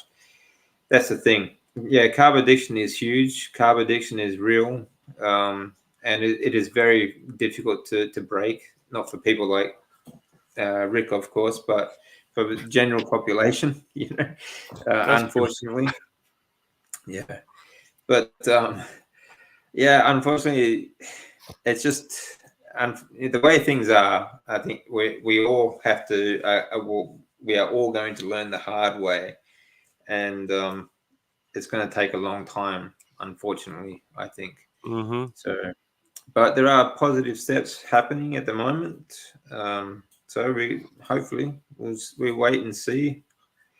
We can't promise anything, of course, but we just have to wait and see. I guess there's nothing much else we can do about it, Yeah. except take care of our own health. Okay, that is the biggest way to survive all of this, is to take care of your own health. Well, it's interesting because I remember my dad used to tell me that because my diet was so unhealthy, that he would live to see me, with a heart attack or in the hospital. But when I look back at the conditions that he had, I'm healthier than he ever was. Yeah, By the age of 56, my dad had been wearing glasses for many years. I don't use glasses. He used to have yeah, eye issues. He ended up with glaucoma. He was constantly using eye drops. I don't have that problem. My dad used to get athlete's foot fungus. I don't have that problem either. He used to get like itchy skin, and he had a bunch of these like little bumps, like moles or whatever they call it, and he got warts. I don't get that either. mm, I'm just like in a whole different category when it comes to health. yeah, And I eat the bad diet. I eat the heart attack diet with all the fatty meat, all that red meat that's supposed to give you colon cancer. My mother got colon cancer. She never ate red meat hardly in her life. My mom yeah, had breast cancer. There's cancer all over our family. Somehow I escaped that. So mm, I think in many ways, I may have been really fortunate to start this diet as a form of protest because I was just so upset and angry, being skinny and short and not feeling good. I just I just thought, you know what? Who cares? yeah, Forget it. I'm not going to try to be healthy anymore. It's just like I did when back in the 80s when all the kids they were trendy. They had their designer clothes and their things they liked and I said, "Forget it. I'm going to go back to the 50s. I'm going to look like someone from the late 50s." And yeah, I just felt so much better because it was a goal that I could achieve. It wasn't that hard to do. It wasn't like I had to have a lot of money or a lot of connections or whatever. I could do it. I could get stuff that people were throwing away and use that. I could eat the food that I like to eat. I didn't have to worry about taking a bunch of vitamins, juicing all that nasty green crap that looks like it came out of a lawnmower. yeah, It was just like a whole different way of living. And I love it. To this day, I love it because Yeah. it's easy. It's not something that I have to really fight with. And I've Yeah. avoided all the addictions. I've avoided so many problems just from Mm. taking the chance and saying, you know what, I'm going to try this. And it worked for me. And this is what I try to tell people. If something's not working for you, think for yourself, try something else. Everyone Yeah. should try a plant-based diet, a meat-based diet, or whatever. I tried a plant-based diet and it didn't work for me. 7 months, I felt the worst I ever did in my life. The meat-based diet worked for me. You Mm. know, I have nothing against vegans. If it's working for you, go for it. That just means more meat for me. You know, go ahead and eat the fruits and vegetables. I'm fine. You know, the problem is a lot of the vegans I know, they want to tell me what to do. It's like, Yeah. you have to do this. Like, no, I'm not going to do that. Yeah. It's That's like right. all the people that smoke and drink, you know, I tell them you shouldn't do it. But if they're going Mm. to do it, I said, just don't do it around me. That's it. You want to smoke a cigarette? Go outside, smoke your cigarette, but don't do it around me. And the Yeah. same thing with the vegans. I don't eat meat around my vegan friends. I Mm. don't. And I bring them fruits and vegetables. So what could be better than that? It's very Yeah. rare they'll bring me meat. And that's the difference. You know, if Mm. it's a religion like it is for them, they won't even touch the meat. It's just Yeah. they're personally offended. But for me, I have no problem with vegetables. I grow Mm. them, I give them freely. Here, take it. Go ahead and eat your vegetables. It doesn't gross me out. If I see vegans eating vegetables, I'm happy. It doesn't Mm. bother me. Now, if I see them eating processed food, that grosses me out because I hate that. I find Yeah. processed food to be reprehensible. But if you go Yeah. out and pick a Absolutely. vegetable or fruit, I have no problem with that. Mm. Yeah. That's the thing. I mean, yeah, like you said, it becomes a religion for some people, and it's not. I mean, it's not just vegans, but more so. But I think they're just not thinking clearly. Um, but yeah, they go out and they're like Bible bashers, you know. They literally go door to door saying, you have to eat the way we do, sort of thing. You know, Mm-hmm. um, Right. there's a big difference And between that and just get on with your life. And when people self like identify with this the whole identity politics sort of thing too as well. It's like they identify as what they do. Like instead of just saying like I'm just me, I'm just a human, I do what I do, sort of thing. They identify with whatever they do in their bedroom, for example, or they identify as whatever they eat, for example. Like like I've seen people walk around with vegan written on their like tattooed on their neck, on their I body, like they I brand know somebody like themselves. that. Yeah. This friend of mine, her daughter's boyfriend has a tattoo that says vegan on it. He's the one that tried to pin me to the floor with his wrestling move, but I ended up turning on him and he was the one that ended up on the floor. The thing was he underestimated. You know, Yeah. these guys, they have a good physique. They have arms that are impressive looking, but when it Mm. comes down to pure strength, he says, it's like wrestling with a chimpanzee. They try to get their hands on me. I'm so skinny and wiry and I can move really fast. So when I grabbed him and I had him on the floor in no time. And it was funny because I on the back of his neck, he's got a thing that says vegan on it. I'm thinking, wow, that's pretty funny. Yeah, that is pretty funny. But I just don't see why they need to brand themselves. They're literally like cattle. Yeah, well, that you know what? I'm going to say that the next time I see him. I said, it's like cattle. You're branding. Mm. I never thought of that, but Yeah. it's to me. I mean, of course, I never understood the whole concept of all the tattoos and all that. I mean, some people like it. I don't. There's just I one of like those. the art. I really like the art. Actually, tattoo art is very impressive. But when it comes to like just stupid messages like that, like you literally branding themselves vegan, like that's permanent, right? Like it's not like they More or can wash less. that off. Yeah. I mean, you don't see me with a word that says carnivore. I don't wear a No. shirt that says carnivore. In fact, I don't like to wear any shirts that have any kind of messages on them because Yeah, I'm the that's just same. not my style. I Mm. like to be like the 1950s. Some Mm. people like to have messages, and that's fine, but it's not my Mm. style. I Yeah, like but people I'm the to, same like that. I'm not a billboard for a corporation, right. that's I don't wear t-shirts with logos and things like that because I'm not going to promote someone else's brand. Like, it's just, to me, is I'm not a walking billboard. Exactly. So that's the one thing, I don't understand.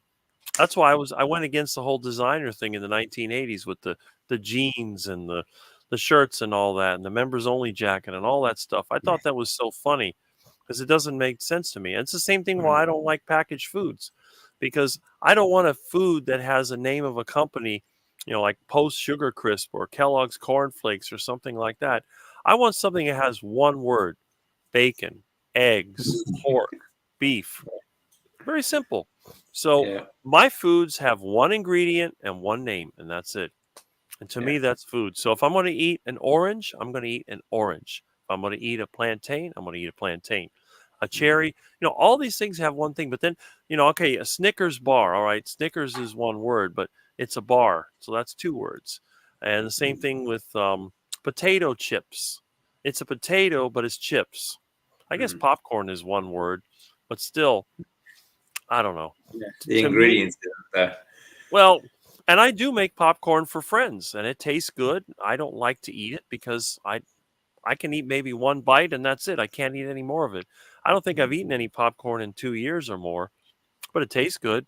And of course, it's Rick's popcorn, which means that I grew it myself and I cooked it in beef tallow or lard.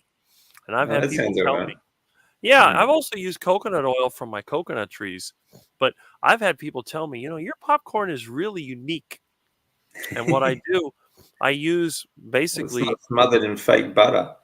well, exactly.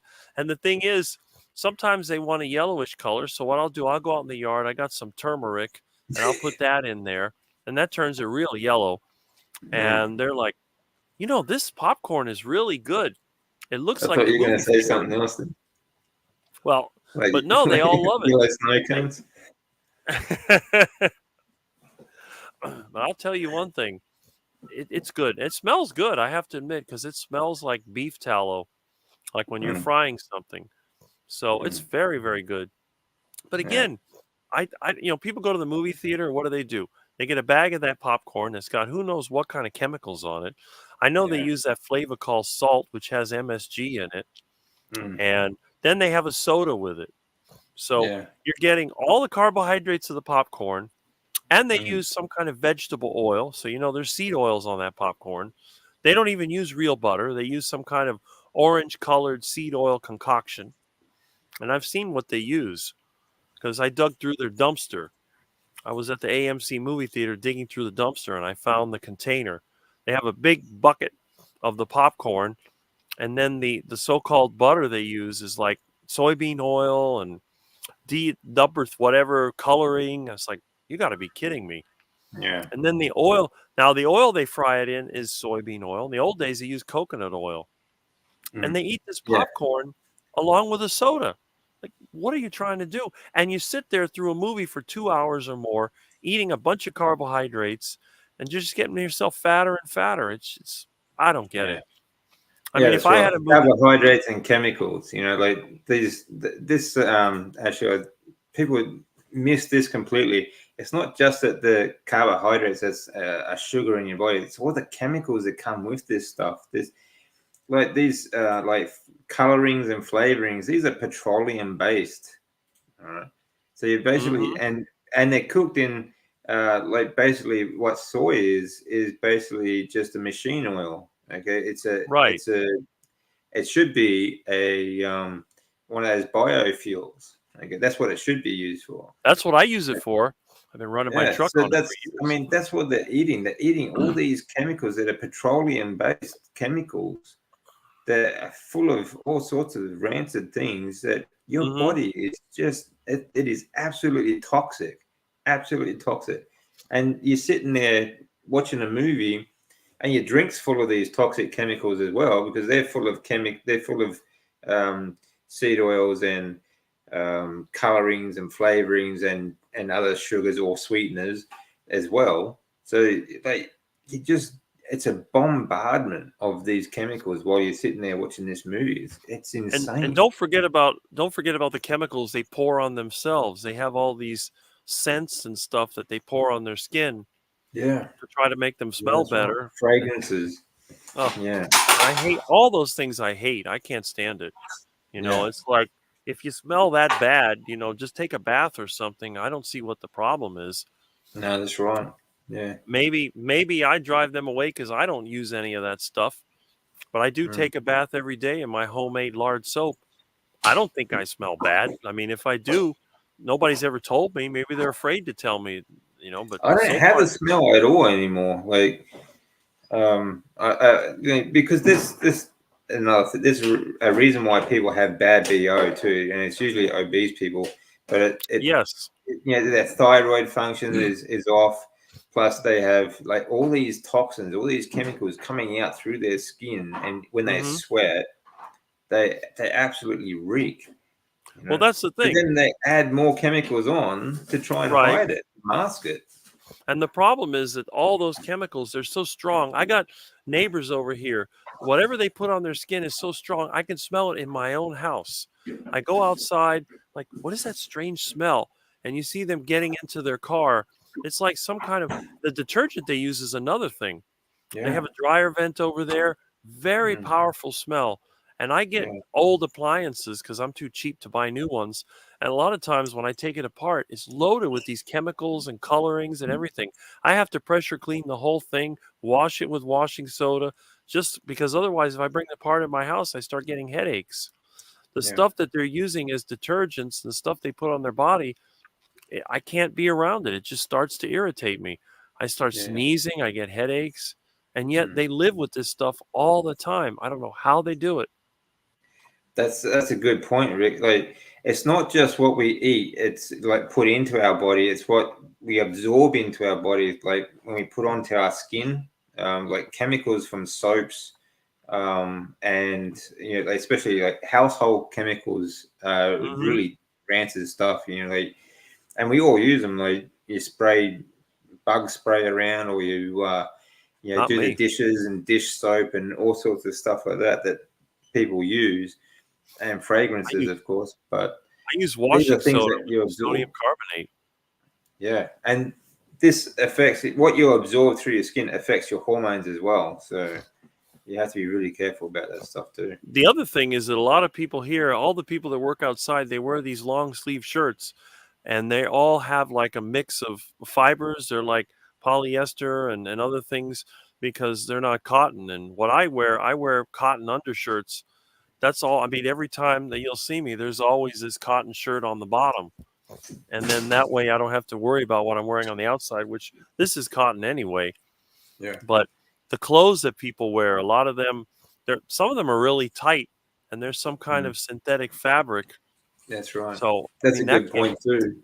Yeah, you do actually absorb from the clothes you wear as well, like the chemicals, because a lot of these fake wools and synthetic wools and things like that, people actually will absorb chemicals from these wool from the clothes they wear. So, like Rick says, if you can get natural clothes like cotton, even hemp and wool, things like mm-hmm, that, you'll be much healthier as well. mm-hmm. So you should try and avoid synthetic clothing as well as much as you can. It's very Yep. difficult these days, though. Um, am I correct that an estrogen type pesticide is used on crops to affect the bug's breeding cycle, and this causes female problems in women and low T in men? Yes, yes, Mm-hmm. you are correct. I'm not so sure. Well, I think the excuse is that it affects the bugs, but it certainly does in people. Yes, there are many crops or many pesticides that affect the sexual hormones of humans, including soy being the most prolific one. Soy is Mm-hmm. in absolutely everything these days, so it's really difficult to avoid, especially if you eat processed foods. Mm-hmm. But they also spray crops with that sort of stuff, soy-based stuff. Yep. But it yes, it does. And recent, like some years back, I actually put this out about, I think it was like 2018. I think the Japanese did a study where they actually changed all male fish into female fish simply by feeding them soy. It's never been FDA approved as something as edible, and it's also, I mean, there was studies back in the 70s too, where they were concerned that it used to be, those old wax covered boxes that people used to ship food in, that wax coated cardboard to keep it waterproof. They were worried about that actually getting into the food supply because it causes cancer. But now it's in all the processed food. So yeah, there's a lot of reasons why this stuff should not be used in food, especially, or anything that touches food. So yeah, it does affect hormones in that way, sexual hormones, and that's why that's one reason why there's low testosterone in men. Another reason why there's low testosterone in men and hormone production. See, with women produce testosterone as well, but then it's converted into estrogen in their ovaries. Okay, so they need the same source as we do. But one of the biggest reasons why we have low testosterone and sexual hormones in people today is low fat diets as well. Okay. And of course, a lack of sunlight. So, damn, patience got in the way of my fun internet service. G'day, Aid. How you doing, mate? We're just about to go, mate, actually. So, yeah. But anyone, hello, Mandy. Good to see you. Yeah, glyphosate is another one. Roundup. But they use there is a whole myriad of chemicals that they use on crops. Okay, so and all plant-based food, by the way. It's interesting because I grow my garden completely free of pesticides and herbicides, and I have no weeds in my yard anywhere. Once in a while, I'll get one or two, but they just don't. They die out. This is the funny thing. For some reason, the weeds don't live in my yard. I'm the same. I don't have look in my little backyard. I don't have any weed. I mean, when a weed does pop up, I pull it out, but it's very rare. But I grow, fruit trees and stuff like that. And at my dad's place, I have got an orchard of fruit trees and things like that. I don't have any real problem with bugs so much because of the ducks. The ducks and the chickens, they take care of it. That's what I tell people. Ducks are very good at getting rid of the insect problem. Ducks are a powerful weapon. And they're wonderful. People just don't want them around because they poop so much. Yeah. But that's good fertilizer too, the duck poop, they process everything, they fertilize, they're just like cows, that all becomes topsoil. So, it's just great to have animals around. If you are growing anything, really, it's good to have the animals around. You should see how much soil I produced in the last 3 or 4 years, and just from yard clippings. Once you get the compost going, it basically absorbs everything. I can throw a big pile of stuff out there, grind it with a lawnmower. A week later, it's all absorbed into the ground. Yeah, the bacteria. I've seen it, like your banana trees, like just in 3 years. That's really impressive. Oh yeah, if you look at my video, like in 2021, you can see they've grown to be massive. I mean, these things are 30 feet tall from the bottom to the top. They're huge, and I have massive bunches of bananas. Everybody loves them. Yeah, that's good.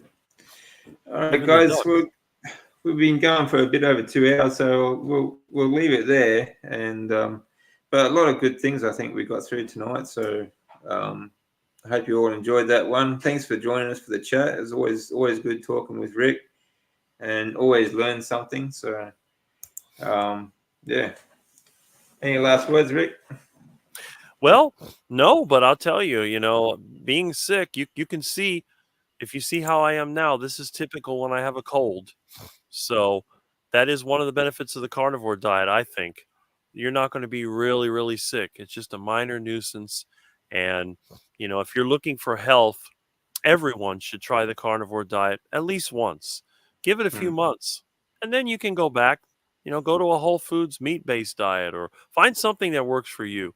But whatever Yeah. you do, please don't eat the chemically processed corporate crap, because that stuff's going to kill you. And we can all agree on that. Yeah, that's right. Yeah, 100%, Rick.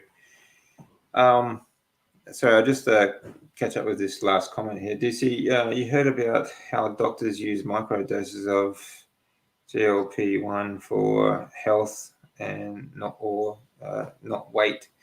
Actually, I haven't heard of that, but I have heard recently. I had a comment. They've been treating cancer. Some apparently, this is only hearsay, so I can't really confirm. But apparently, someone somewhere they did a study treating cancer with large doses of seed oil because it apparently helps the chemotherapy be more effective. So there are doctors all over the world and scientists all over the world doing all kinds of crazy, ridiculous stuff like that are just introducing poisons to try and make other poisons more effective to be healthy. It's absolutely insane. So, like we said before, just trying to get out of the medical system is a very difficult thing to do. So the best way to avoid it is to be healthy. Yeah. Eat whole foods, avoid all chemicals at all costs, okay, including the ones you absorb.